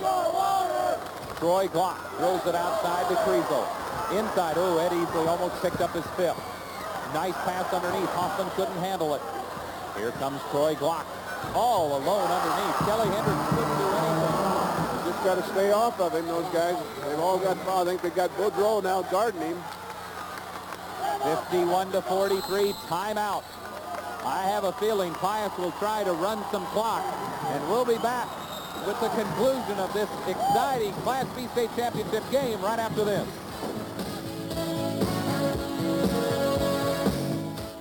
Invariably, Occidental does have the higher interest rates, and so it's foolish to go someplace else when you already got convenience and personalized service established at Occidental. I feel that Occidental has very competitive rate, and I think that's an advantage that Occidental has to be able to stay top of the market and very competitive. Customer William Coates and employee Karen Thompson. 2 more good reasons for banking at Occidental, Nebraska. Your B.F. Goodrich tire dealer keeps you rolling in rain and snow and sand and deep gumbo mud. Your B.F. Goodrich tire dealer has the right mud terrain TA radials, all-terrain TA radials for your vehicle. These tough, durable tires are legendary for their performance and durability in any conditions. Your B.F. Goodrich tire dealer also has LCPM, lowest cost per mile. Ask for details. Hi, I'm Ralph Taverdi, Old Father's OK Tire, Beatrice. I'm Les Ruckstachel from Tire Mart, Seward. Pius attempt in foul trouble, and they really just can't even challenge the drive. Well, Boudreau fell off of him. You see Hendricks right there by him. They're just letting him go to the basket. I'm sure that's what they're going to do now here in the last part of the game. Pius with the basketball. What do you think Tom Seib told his team in that timeout? Well, you might see if he's going to try to do something else on defense. Wahoo got the hand on the ball there and knocked it out of bounds. A break for Pius as Hunsaker had started to cut for the basket, but Brigham touched it before it went out. And Pius will keep possession. The Bolts lead it by 8. 3:29 left in the ball game. The Class B final. Burt. Big hoop, and he's fouled. A nice set play there from the sideline. Set a screen. Burt cut to the basket. It was wide open. Third foul on Jason Glock. Tom Burt will go to the free throw line. He has 8 in the game. This could make it an 11-point contest. And he does. The 6'6" sophomore has 9. And it's 54-43. Troy Glock, the senior All-Stater, is taken over here in the second half, but his team still trails it. Friesel, no good. Boudreau has it, and it's tipped over to Burt. Kelly Hendricks had outletted, and he was open, but Hunsaker saw him a little too late. Glock pressuring Boudreau. John gets it across to Hunsaker, and there is a foul on Troy Glock, just his second.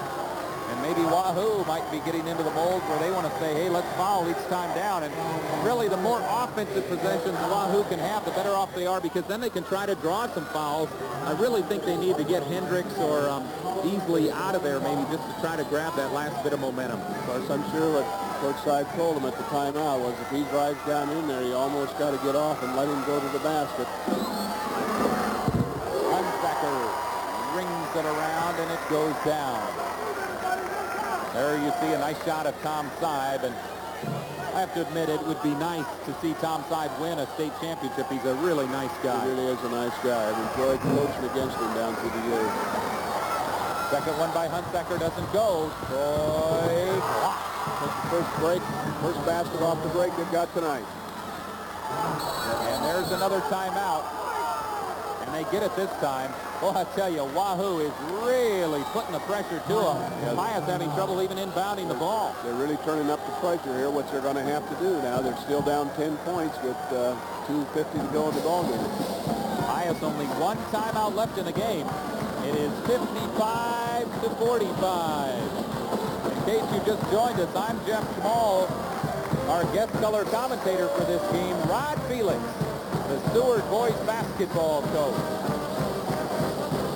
The Class A game still to follow. Columbus and Millard South. Dick Janda will be by to call the play-by-play of that one.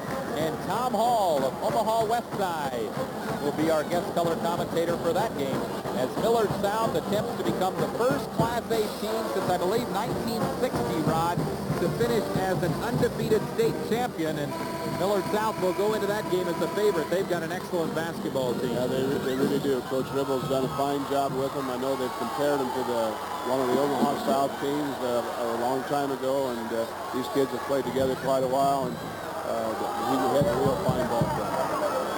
Right now, it's the Class B state championship. 2:50 to play. Pius gets it inbounds. This is Boudreau. Gets it across the timeline. 2:45. Pius up by 10. Wahoo in a position where they may need to start fouling. The Warriors, a man-to-man defense. Underneath, Easley tapped around. Nice save. 2 nice saves. Hoffman and Troy Glock both saved it. And here comes Wahoo with a chance to cut it to single digits. Troy Glock, three-pointer. No. And Hendricks has the big rebound. The three-pointer just won't go in for Troy. He's taken quite a few of them. Boudreau, good dribbling against the full court pressure. 2:10 left in this game. The Pius X Thunderbolts just 2 minutes away from their first state title in boys basketball since 1974. And a foul. A foul will go against Rob Brigham. That will be Rob's third, and they will send Lee Hunsaker to the free throw line. Lee is 2 of 4 from the charity stripe. He's had in the fourth quarter 2 times he's gone to the line with a 1-and-1. Each time he's made the first and missed the second. Yeah, Lee's a good shooter. I know last year he carried a little more of the offensive load. I think this year he just kind of become the defensive specialist in the past, but he's a good shooter. All these Pius kids are, really. Right, they've got good balance. Real good balance. I thought maybe Pius was going to try to take a little time off the clock, but again, they went right into their 1-4 offense, and we're trying to go inside with it. Second shot by Hunsaker is good, and it's back to a 12-point game. Here comes Troy Glock. His Warriors trailing at 57-47, 1:55 left. Way outside. Eddie hits the three-pointer. Ryan Eddy, a 5'10 sophomore, his first points of the game. And there's the quick foul by Troy Glock. That is only his third. Probably a smart play. They're really getting to the point where if they don't get the steal right away, they might as well foul. Well, he was in behind trying to deflect the ball away from the inbounds pass, and just was on his back a little bit. But I think you're right. They want to stop that clock as quick as they can and hope that they don't make the free throw and get the ball down the floor. Coach Anderson's put in his 2 sophomores, I think, to see if he can't get a little more shooting from the three-point area. Boudreau, it's long, and Troy Glock has the rebound. 57-48, 1:45 left. Here come the Warriors. Glock, Eddie fakes the shot. He'll take it over Burt. No good. Who's going to get the rebound? Boudreau! It's kicked out of bounds, and it will go over to Wahoo. 1:32 left. I really think Wahoo has to keep trying to drive the basketball, though, don't you? Yeah, they've got to take it to the basket, but they're still looking for the three-point shot. But the sophomores are showing a lot of poise in there for no more experience than they've had. Pretty tough for a sophomore to come into the ball game, this type of ball game, state championship, and they're doing a good job. There you see top side. I'm sure his stomach is churning right now, even though his team leads by 9. 1:32 left. Here's Troy Glock. Drives. Fakes the shot. Jason Glock. He'll shoot the jumper from 8. And it's good! Jason Glock with 9, and Wahoo gets the timeout. We'll keep it right here. 57-50 with 1:22 remaining, and that is an eternity. Yeah, like you say now, Jeff, they're trying to still take that ball inside and maybe draw a foul on those guys, and I'm sure they're backing off every time one of those guys comes down the middle. Now, would you tell your star players, the Easleys, the Hendricks, who if you go to an overtime, you want them there, but would you tell them to try to start challenging some of those shots? Well, that's a hard question. Like you say, you want them around as long as you have them. I think they need to, outside people, I don't know who they've got to throw. I know on Troy Glock, they've just got to try and stay in front of those guys a little bit more so that they can penetrate, because you know that's what they're going to do every time down the floor. Take another look at this three-pointer. This is by Ryan Eddy, a 5'10 sophomore. Nice to see a sophomore hit a big shot like that, isn't it? I'll tell you, that's a lot of poise there for a kid that really hasn't had a lot of playing experience, and I know that Coach Anderson said he's got some real good sophomores, and he really did a good job there. I wouldn't be surprised if they try to foul John Boudreau right away either. He missed his last free throw badly, his only free throw attempt of the game, and you know that Pius wants the ball in the hands of Boudreau. There's John with the basketball. Let's see if they try to get him. Double team. He gets it away to Hunsaker. We're down to 1:15 left. Glock tries for the steal from behind. Pius content just to work the clock. Yeah, they're going to try to run a little clock now. Is fouled. Hendricks is fouled by Ryan Eddy. That will be Ryan's first. Kelly will go to the free throw line, and I don't think that's the guy you want to send to the line. He's 3 for 3, and that's the guy I think Tom Seib would like to have there, his veteran senior. Yeah, he's the leader. Boom. Kelly's going to step right up there and take a deep breath and put it right in the hole. I think another reason maybe Coach Anderson put those 2 sophomores in was they've got a few fouls that they can give. Yeah. The second one. Bounds around and drops a big 2 free throws by Kelly Hendricks, and it's 59-50. 1 minute left in this Class B basketball game. Eddie, it's off. Fight for the rebound. Jason Glock is fouled, and it's good.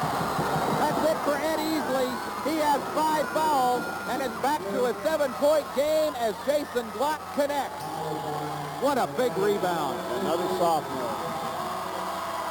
Yeah, he was right there when the ball came off the board and went right back up and drew the foul. I don't know if Wahoo took a timeout or not. No, Wahoo did not. Wahoo went over and huddled up. I think they thought there was a timeout. I know Pius did it first. No timeout on the floor. 59-52, 55 seconds left.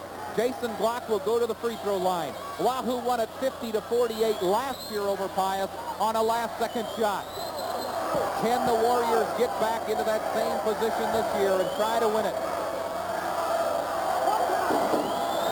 They'll be right up on him on the defense. For sure if he makes it, they're going to be right in the press. Jason Glock connects on the three-point play. Boudreau, he loses it. And it will go over to Wahoo. 59-53. 54 seconds left in this ball game. Wahoo with a chance to cut it to 6. Ed Easley is on the bench with 5 fouls. Here's Wahoo. Huge possession right here. Troy Glock to Eddie. A three-pointer. No. Who's going to get it? Eddie gets it off to Troy Glock. 40 seconds. Troy from three-point land. No. Hendricks has it. He's fouled. Jason Glock with 4 fouls. A lot of time you go and you're trying to get that three-point shot, and you take a bad shot, you hurry the shot, and it's usually what happens. You take just a little bit more time and try to make it a little better shot, you're going to have a little better luck. But you just hurried a little bit too much. And Kelly Hendricks has played the last 9 minutes of this game with 4 fouls and done an excellent job. Hendricks misses. 35 seconds left. We've got a 6-point game. Glock will drive. Throw to Jason. It's good. A 4-point game, and we have a timeout. The last timeout for Wahoo. They're going to let him have that 2-point shot, and rather have him take that than take the three-pointer outside. Of course, they're still backing off so they don't draw that foul. Trying to look down the scoring ledger, and Rod, I believe that Pius has led by as many as 16 in the second half. Wahoo has done a great job battling back. They're down within 4 points, 59-55, 28 seconds to play. Well, we said it would be a good ball game. It looked like maybe it was going to be a blowout early, but the Wahoo kids have really fought back and making a real tough ball game out of it.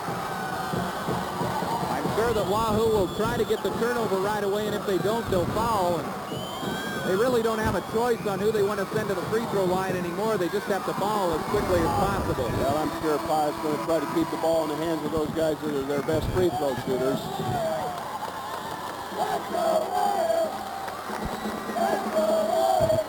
Lee Hunsaker will inbound the ball. Pius has 1 timeout left. Wahoo, none. Hunsaker gets it to Boudreau. They try to foul him. They don't. Here comes Nichols. Nichols to Burt. Burt's all alone. Tom takes it. It's good! Tom Burt. There's 15 seconds left. It's back to a 6-point lead. Eddie way out. Yes! Holy cow! All the way down. It's going to be stolen. They could tie it up with a three-pointer. Yes!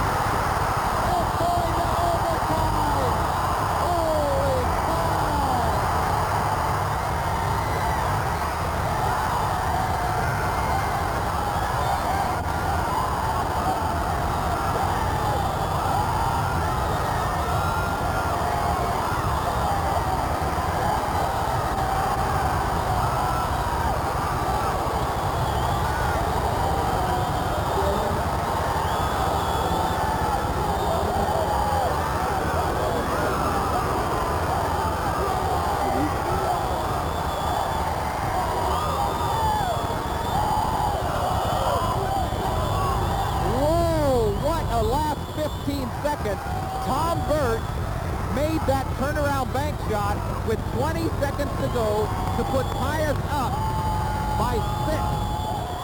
Ryan Eddy, I believe it was, got the three-pointer that must have been from almost 30 feet away. And then the inbound pass was stolen away. Clock came in, banked it off the glass. I cannot believe it. Unbelievable.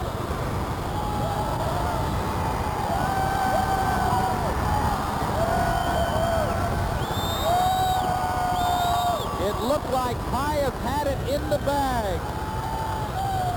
They will jump it up and play a three-point overtime as we're tied 61-61. Wahoo scored 30 points in that fourth quarter. Fouls may mean something now here. Fouls on Pius. Whether they're going to try to go inside with it again. Block. No. Kelly Hendricks gets the rebound. I wouldn't be surprised if Kelly really tries to take over here in the overtime. Pius did seem to be composed. They were clapping, smiling. I'm sure they had to be in shock for the first couple seconds. Of course, they've had a lot of these types of ball games. They've had some tough ones. They had a tough one in the district to get here, and they've had 2 tough ball games in the first 2. This is Boudreau. Takes the jumper. No good. Right underneath for the rebound. Coughlin comes away with it. 61-61 our score. We are in overtime. The Class B state championship. Eddy. Yes, from three-point land. Ryan Eddy, a 5'10 sophomore. Who would believe that little Ryan Eddy would be the hero in this one, at least thus far?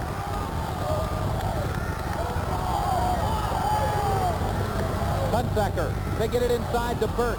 Tom back to Hunsaker. Lee, reverse layup. No good. Lee has it. He shoots it up, and it's good.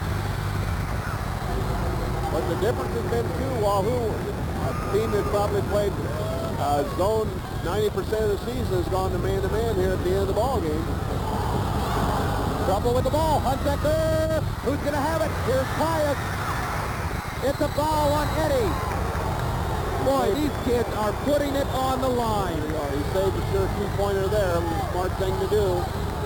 He's got some fouls to give. That's about all he can do. Here you see the foul. Got him right across. Nichols with the drive. Right across the arm. Yeah, the loose ball, he picked it up. That's about all he could do. Nichols will shoot 2. Ed Easley, the second leading scorer for Pius on the season, has fouled out. A lot of arch on that one, and it doesn't go down. 64-63, Wahoo leads it.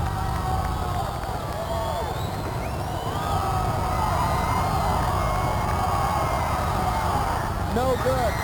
Troy Glock has the rebound. Jeff Nichols cannot connect on either of the 2 charity tosses. 1:35 left in the first overtime. Troy Glock, it's tipped away. Here comes Kelly Hendricks. Kelly will slow it down. Pius will get into his half-court offense with 1:25 to play. The Bolts trail it by 1.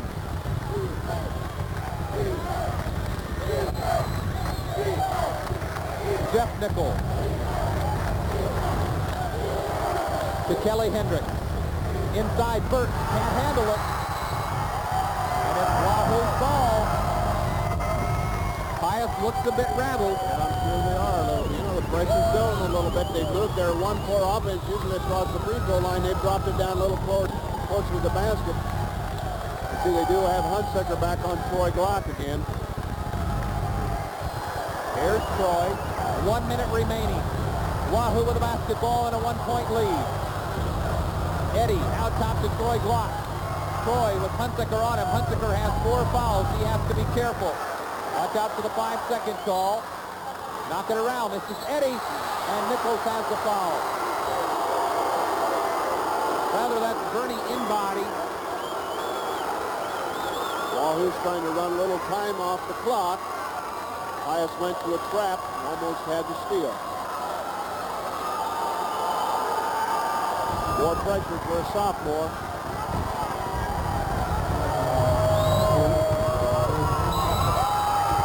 We've got a timeout on the floor. We're going to keep it right here.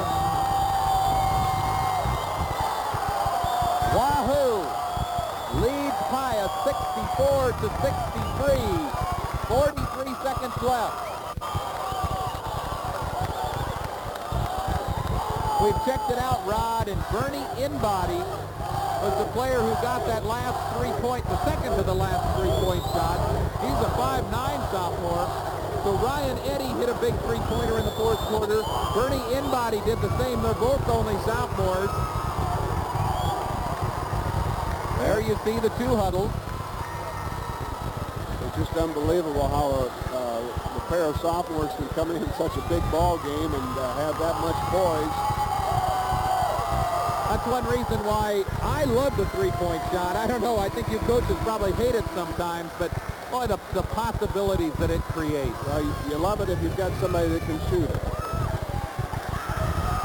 Well, this will be Bernie Inbody at the free throw line. The biggest free throws by far for this 5'9" sophomore. Bernie will shoot 1 and 1, a chance to put his team up by 3 if he can make them both. Look at that. You gotta love it. A 5'9" sophomore at the line. And he hits it. No problem at all. Nothing but net. You saw Bernie take a deep breath right here. Watch this. He's got a lot of confidence in his shot. There's the deep breath. Another one. It's good. A 3-point lead for Wahoo, 66-63.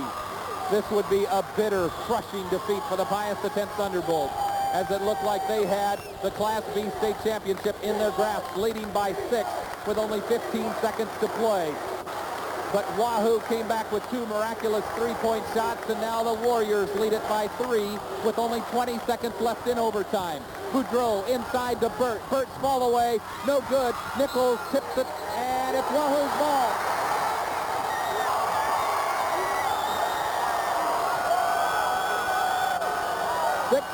Seconds left. Wahoo's ball. The Warriors lead 66-63. Coach Anderson wants a timeout.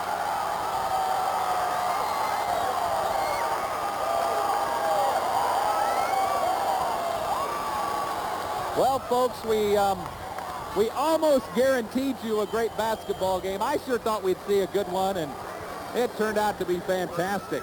Yeah, just like we thought. It looked like, as we said before, there was going to be a blowout there a little bit earlier, but Wahoo fought back there in the fourth quarter, got those 3-point shots, and again, we go back and we keep talking about the sophomores coming in a big ball game in the finals of the state tournament, and doing the job that they're doing. We still have the Class A game to follow between Columbus and Millard South. That one will start approximately a half an hour after this one is over. So if you've tuned in to watch the Class A game, don't worry, it'll be here. There you see some of the Wahoo faithful. They have had a lot to cheer about here in the last couple of minutes. Wahoo with the basketball. Pius needs a turnover. Badly. 66-63, the Bolts trail it with only 16 seconds to play. Wahoo inbounding it. Jason Glock to Troy Glock, and he's fouled immediately. What better person for Wahoo to go to the free throw line? Troy is 8 for 8 tonight in free throws. Well, the inbound to his brother, and his brother gave it right back to him. They knew who they wanted to have the ball in whose hands. Troy has 21 points in this game. I'd like to see this one would seal it, but what we saw at the end of regulation, it sure wouldn't. Because in this many seconds, Wahoo came back from a 6-point deficit.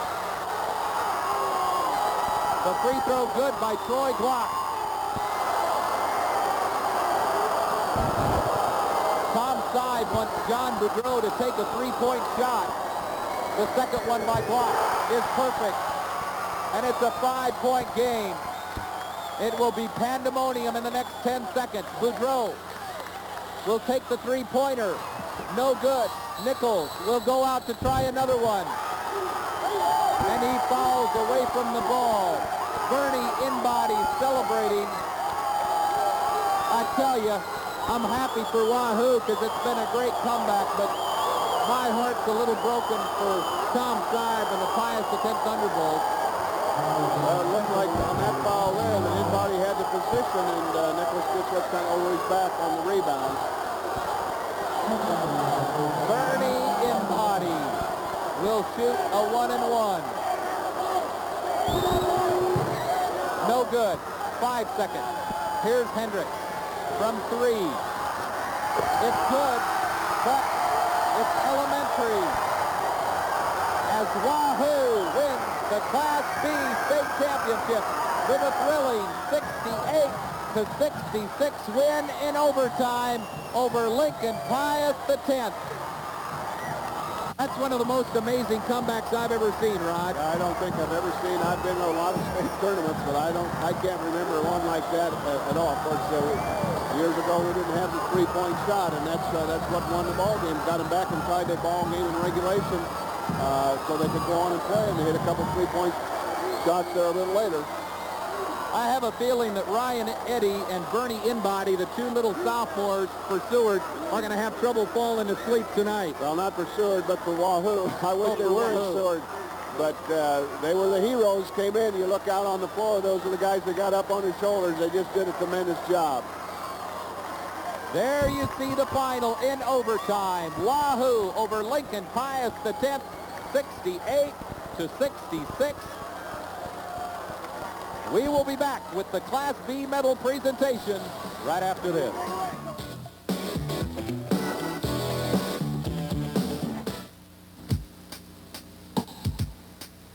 Lincoln's hometown car dealers congratulate the 2014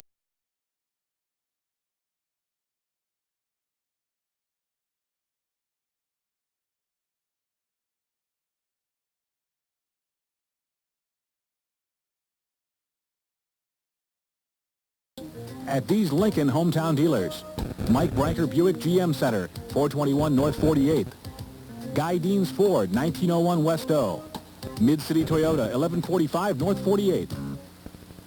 I think you need two things to be a movie critic, an opinion and a place to express it.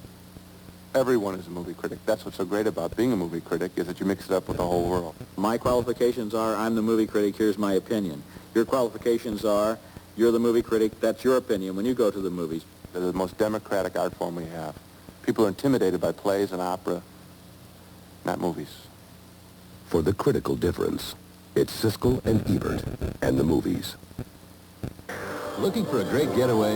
Need to unwind? Join Kurt Thomas for a little R&R. It's a real kick. But first, brush up on the local customs, like dress informally for dinner, never kill the host before dessert, and obey all traffic regulations. Imagine Indiana Jones meets Bruce Lee in a never-before-seen combination of martial arts and gymnastics. So make a point to catch Olympic gold medalist Kurt Thomas in Jim Kata, the movie with a kick. Tonight at 11:30 on 10/11.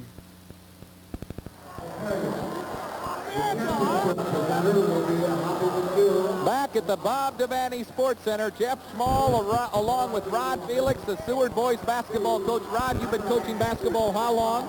Well, I've been coaching 31 years, 24 as head coach of Seward, and like we talked about before, I've never seen anything like this before. Well, let's take a look at those two three-point shots. We want to set it up for you. Tom Burt made a turnaround jumper to put Pius ahead 61-55. That came with 20 seconds to play in the game. A 6-point lead for Pius. It looked like it was in the bag. Watch what happened, though, as little Bernie Inbody. Look at how far out he is. He's at the 28-foot line extended. Nothing but net. Yeah, that's a three-pointer in the NBA. He shot there that far out. And it still looked now like, well, it's still Pius's game. Look, Boudreau way open underneath, but the interception is made. They get it to Troy Glock. This is it with about 2 seconds remaining. Watch this. It banks off, and it's good. Yeah. They hit the board twice. He banked it twice on that shot. That came just before the buzzer. That sent it into overtime, 61-61. And then Wahoo controls the overtime, winning it 68-63. A great basketball game as Wahoo wins its second straight Class B title. Another heartbreaking loss for the Lincoln Pius X Thunderbolts as they lose in the finals of Class B for the third straight year, but those Pius X Thunderbolt players who are getting their medals are far from losers. Well, they did a great job. They've had a tremendous season. There's, that they worked hard for the state championship, but they can be proud of the success that they've had all year. A lot of luck goes into sports, and I'm sure that all the Wahoo players would be the first ones to admit that right now. Well, you talk to any coach that's won a state championship, and they come down here and to win 3 games, and that's one of the first things they always say, that it does take some luck. You've got to have some good kids, but as was shown here in this ball game tonight, the 2 shots there, you've got to have some luck, and all coaches are going to admit to that. Let's go over to Roy Churchill and get the presentation of medals for the Wahoo Warriors, champions in Class B boys basketball.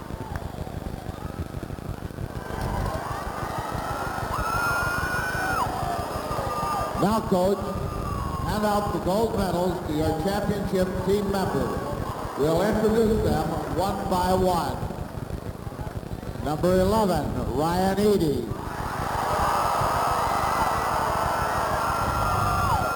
Number 15, Bernie Enbody. Number 23, Troy Johnston. Number 42, Scott Latham. Number 43, Mike Dvorak. Number 53, Ron Stupa. Number 55, Steve Bolen. Number 21, Rob Brigham. Number 31, Troy Glock.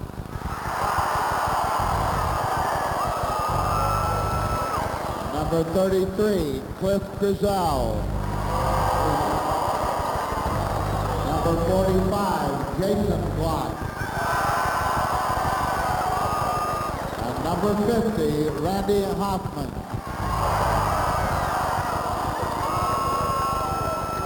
There's one award left.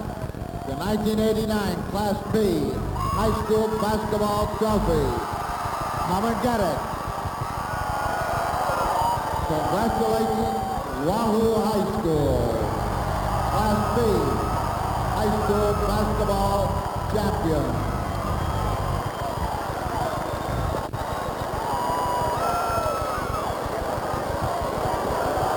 And we'll be back at the Bob Devaney Sports Center right after this timeout.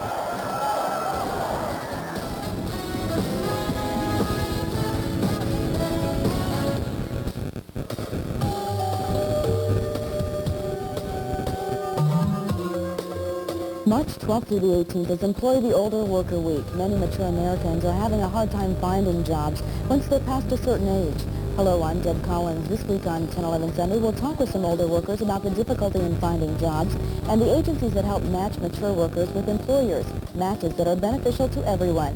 Employ the Older Worker this week on 1011 Sunday. Attention, we have an announcement. What you're about to see is not standard operating procedure. That's the first good news I've heard in 2 days. This is the 4077 MASH unit. Radar runs the outfit anyway. Gee, isn't that amazing? Here, they've written their own rules.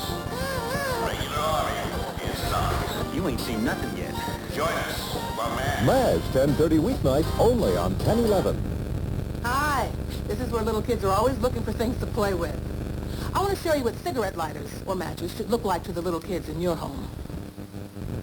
Like this. Or like this. You didn't see any? 24 out of 57 from the field for 42% for Wahoo, 23 out of 52 for 44%. Pius made 11 of 19 free throws, while Wahoo made 18 of 23, 58% and 78% there. Pius out-rebounded Wahoo 37 to 29. Pius had 4 more turnovers than did the Warriors. And on the scoreboard, Wahoo 68, Pius 66. Running down the individual totals for Pius, Kelly Hendricks led the way with 15 points. Ed Easley and John Boudreau each had 13, and Tom Burt had 11. So 4 men in double figures for Pius. Lee Hunsaker had 6. and Jeff Nichols had 3 to account for the Pius 66. For Wahoo, Troy Glock with 23 points, including the big three-pointer, which sent it into overtime. 14 for Jason Glock, and 14 for Randy Hoffman, 3 men in double figures for Wahoo. Ryan Eddy had 5, Bernie Inbody 5, including a big three-pointer also at the end, and 2 each for Steve Volan, Cliff Frizzell, and Rob Brigham. Wahoo wins it 68-66 in overtime and finishes its season unbeaten, 26-0. Pius drops to 23-1. We'll be back to talk with the winning coach and the winning players after this word.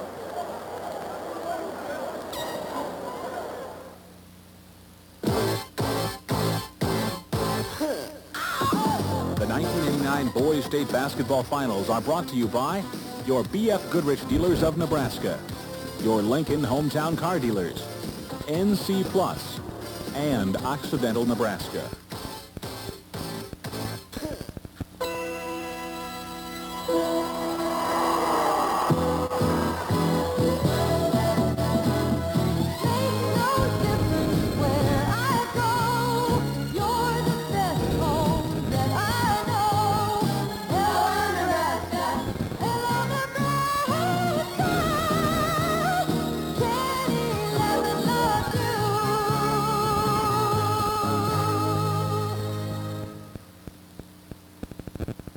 Employing the older worker this week on 10-11 Sunday.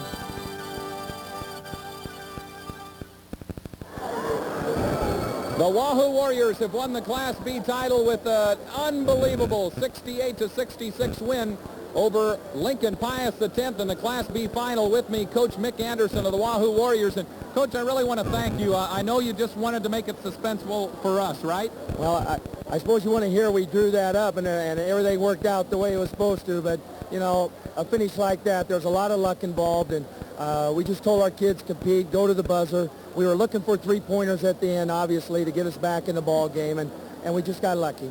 I know you're good friends with Tom Seib. You got to really feel sorry for him. That was a heartbreaker. Well, you know, 3 years in a row, it's just unbelievable, some of the bad luck they've had. And he's a great coach. They got a great coaching staff, and they got great kids and a great athletic tradition. I can't say enough about them. Obviously, the toughest team we played all year and very deserving of high rankings. Well, I'm sure you'll like to look at these next couple plays on the monitor. These are going to be the 2 3-pointers that you've gotten about the last 12 seconds. Tell me, Bernie Inbody, can you believe this one? Well, that's kind of from downtown, and that must have been a 35, 40-footer. You know, just Bernie's a three-point shooter, but not from that far out. You know, we're after him in our press. We need the ball. We need points. Troy's looking for a three here. We need 3, you know, and he just happened to stick it in. Got the lucky roll. And I don't know. I've never seen a game like that. So, Rod Felix was doing the color for the game. He's been in coaching 31 years. He said it's the most unbelievable finish he's ever seen. Well, it's a credit to our kids that we did not quit. We did not lie down when we were down, and we told them you just got to keep believing, keep working hard. We needed points. We put our sophomores into the lineup. They've been very good for us at the end of the year, shooting three-pointers or a perimeter type outfit, and you know, we needed it. We needed the scoring. Now, if they vote to rescind the three-point shooting next year, you'll probably go against it, right? You don't want the three-point shot anymore? I hated that rule when it first came in. We didn't have any three-point shooters. I'll vote to accept it. Well, that was just a great game, and the 2 sophomores, those kids, I know the Glocks, you kind of expect it from them, but those 2 kids, they must have some ice water in their veins.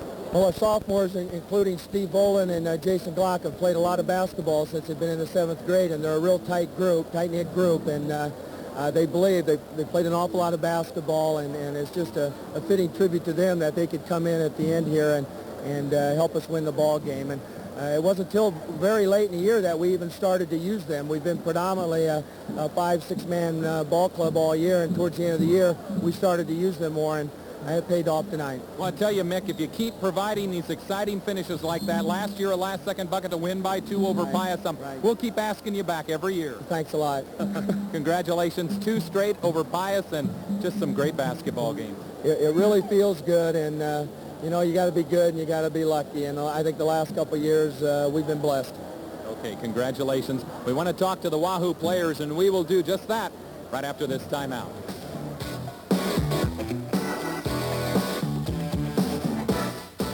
Attention homeowners, until further notice, no more sales on Sears siding. Forget about regular prices, forget about sale prices. From now on, Sears will have great low prices on siding every single day. And this new pricing policy is effective immediately, even before our big siding season starts. So call right now.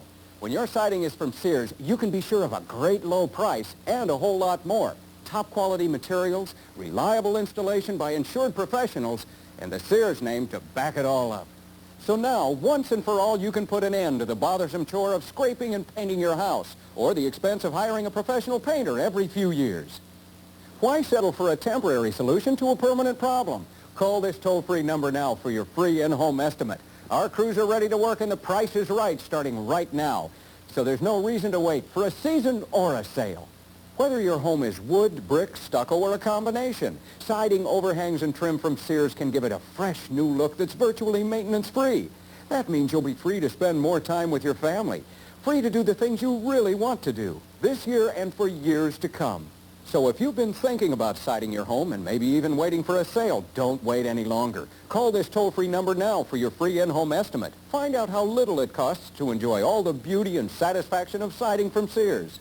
Best of all, when you deal with Sears, you're dealing with a company that installs more home improvements than anyone else in the country. Call this toll-free number now and we'll arrange for a free in-home estimate. Learn firsthand what a real value Sears siding can be.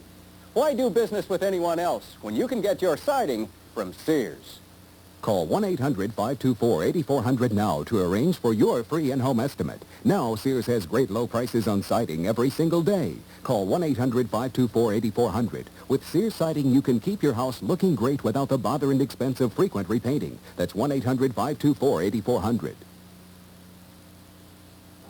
Well, with me are the two heroes of this basketball game, Bernie Inbody and Troy Glock. They're the two who made those last-second three-pointers that brought Wahoo from a 6-point deficit to send it into overtime. This Sports Center crowd is still buzzing, Bernie. What are you doing right now? Oh, I can't believe what's going on. I couldn't believe we came back. Just thinking about everything that happened during the game. It was just wonderful. I loved it. Now, a 5'9" sophomore is not supposed to be able to hit from, what, about 30, 35 feet? Well, you saw in the first half that Boudreaux was making me eat it every time, and I got myself far enough back there. I just knew it. I let it fly and went in. I couldn't believe it. What do you think about this, Troy? These two sophomores coming off the bench, Bernie and Ryan Eddy, those guys did a job, hit a couple big three-pointers. I'll tell you what, coming down in the future, they're going to be tough. I don't know. They might get a couple more state championships here. We want to take a look at these last 2-second shots, and I'm sure you guys are going to be interested. Tell me, first of all, Bernie, this one's from downtown. Watch it. Yeah, it's pretty far. I didn't know it was that far. I love the goal, and I just know, man, it's going in. I saw it bake in. Oh, yeah, I loved it. Now, Troy, tell me about this one. What was going through your mind here? I don't know. Did you get the ball, Bernie? Yeah, Bernie got the ball, and he threw it to me. I just grabbed it, turned around, and threw it up. There it went. Got a good roll. There it went. Feels so good. Can you believe this? Did you ever feel like, hey, this is it? You almost had to after Bert's turnaround, or were you just so much into it? Yeah, it was very tough to come back. I couldn't believe we did it. It was, yeah, I had some doubts. I had doubts. But we knew we were going to come by in there. We said, keep believing we're going to do what we did. Everybody believed in each other and believed in the coach, and that's all it took. Okay, congratulations, Bernie. Troy, I want you to come in here. You had 23 points in this game. You really kind of took over in the fourth quarter. You knew the Pius kids were in foul trouble. You knew that they needed something, didn't you? Yeah, I knew it was now or never, so we just had to take it to them, and that's what we did. The first half, I was off on all my shots, and nothing was going in, and it didn't look too good, but we just hang in there. That's what we did. This is going to be one you're going to be pinching yourself on for a long time, aren't you? I'm going to be watching this over and over again tonight. You had the VCR rolling? Yeah, I had the VCR on. I'm sure everybody in Wahoo had it going. Well, tell me about your feelings. I know that a lot of the crowd, they're just nervous with excitement. Yeah. Are you in the same way? I made it, and I turned around the crowd, and everybody's standing up. It feels so good. Going to go home and have a good time tonight. It's my senior year, so, you know, that just makes it much better.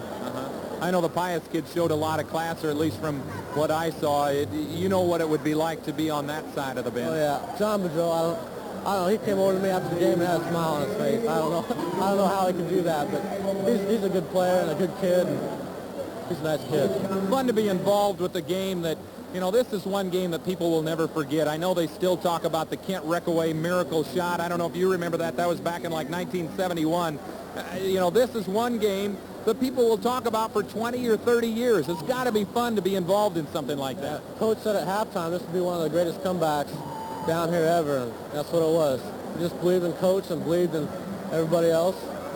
Just hung in there. Did you ever doubt your heart ever sag, like especially maybe when Bert made his turnaround with about 20 seconds left? You know, somewhere there had to be a feeling, well, we're not going to win.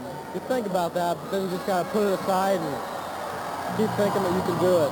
What about the emotions in overtime? Did you almost have the feeling that, hey, there's no way we're going to lose this basketball game? Yeah, I knew once we got them into overtime that we had them. We were on a roll and we weren't going to be denied.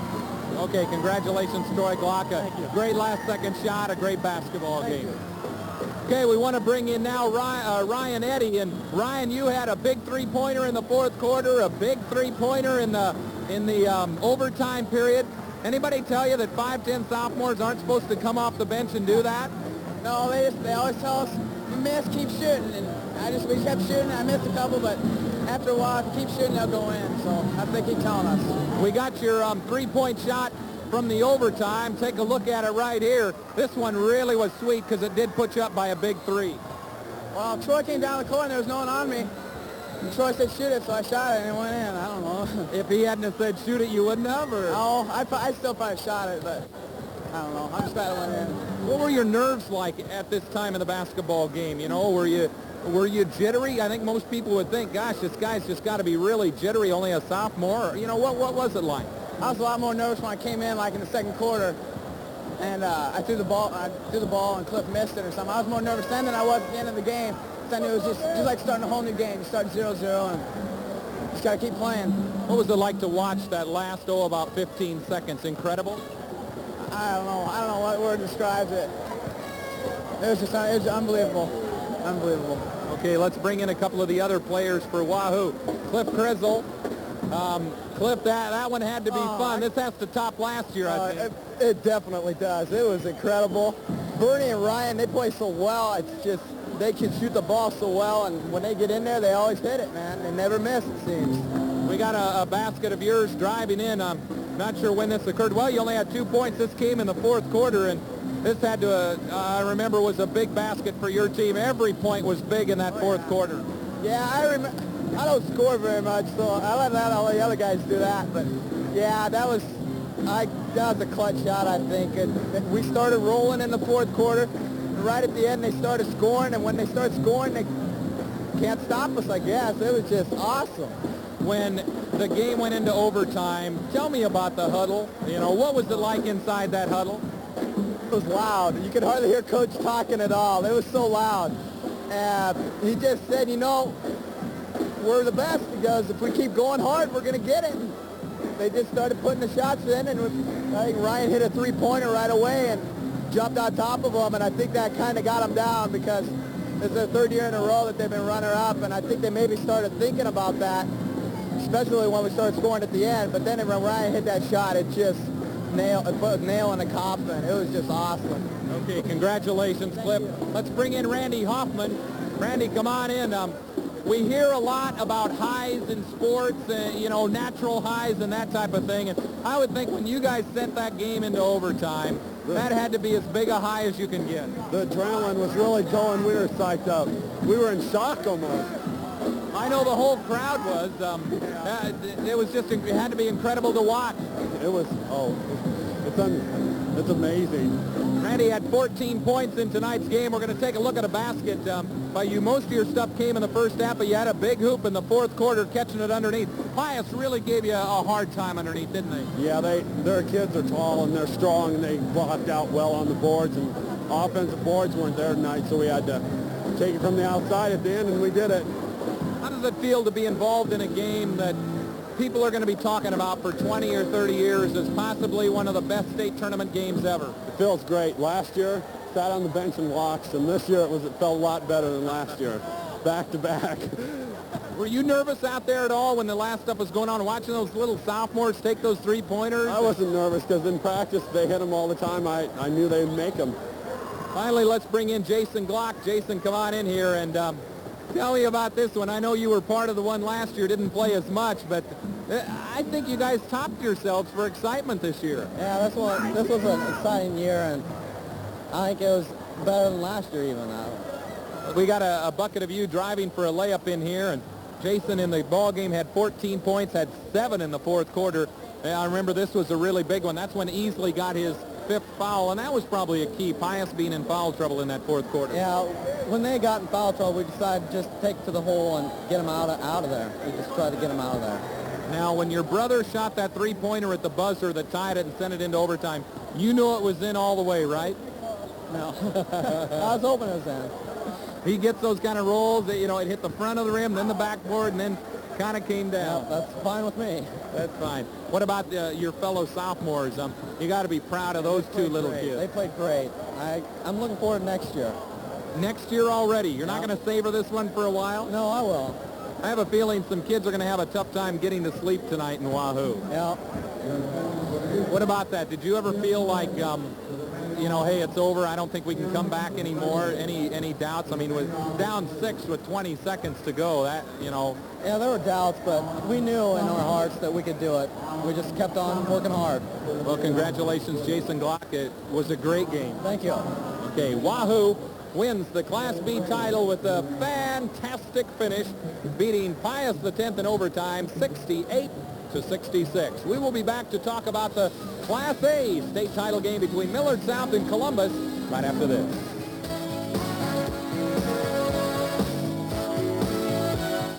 Attention homeowners, until further notice, no more sales on Sears siding.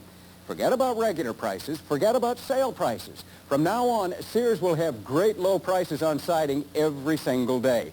And this new pricing policy is effective immediately, even before our big siding season starts. So call right now. When your siding is from Sears, you can be sure of a great low price and a whole lot more. Top quality materials, reliable installation by insured professionals, and the Sears name to back it all up.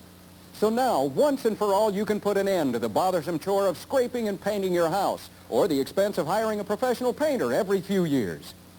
Why settle for a temporary solution to a permanent problem? Call this toll-free number now for your free in-home estimate. Our crews are ready to work and the price is right starting right now. So there's no reason to wait for a season or a sale. Whether your home is wood, brick, stucco, or a combination, siding, overhangs, and trim from Sears can give it a fresh new look that's virtually maintenance-free. That means you'll be free to spend more time with your family, free to do the things you really want to do, this year and for years to come. So if you've been thinking about siding your home and maybe even waiting for a sale, don't wait any longer. Call this toll-free number now for your free in-home estimate. Find out how little it costs to enjoy all the beauty and satisfaction of siding from Sears. Best of all, when you deal with Sears, you're dealing with a company that installs more home improvements than anyone else in the country. Call this toll-free number now and we'll arrange for a free in-home estimate. Learn firsthand what a real value Sears siding can be. Why do business with anyone else when you can get your siding from Sears? Call 1-800-524-8400 now to arrange for your free in-home estimate. Now, Sears has great low prices on siding every single day. Call 1-800-524-8400. With Sears siding, you can keep your house looking great without the bother and expense of frequent repainting. That's 1-800-524-8400.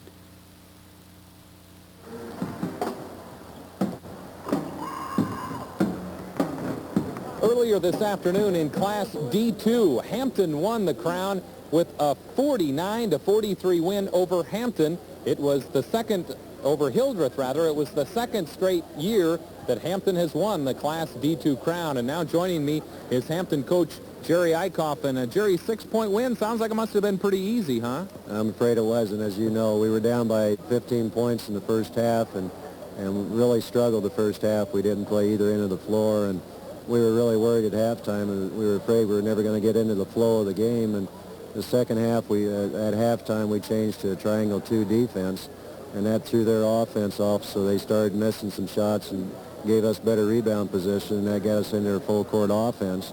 And once we started rolling in their full court offense, we started making some transition baskets, and that's we got the momentum, and that turned the game around. I know it's not fun while it's going on to play poorly and trail, but in the long run, you're going to remember this one probably a lot more for the big comeback. You bet. I'll really appreciate this one because we really had to work hard for it. The kids just did a super effort. They kept in there, and they were really struggling the first half, but they kept their heads up and kept playing hard. And eventually it turned around for them and paid off for a state championship.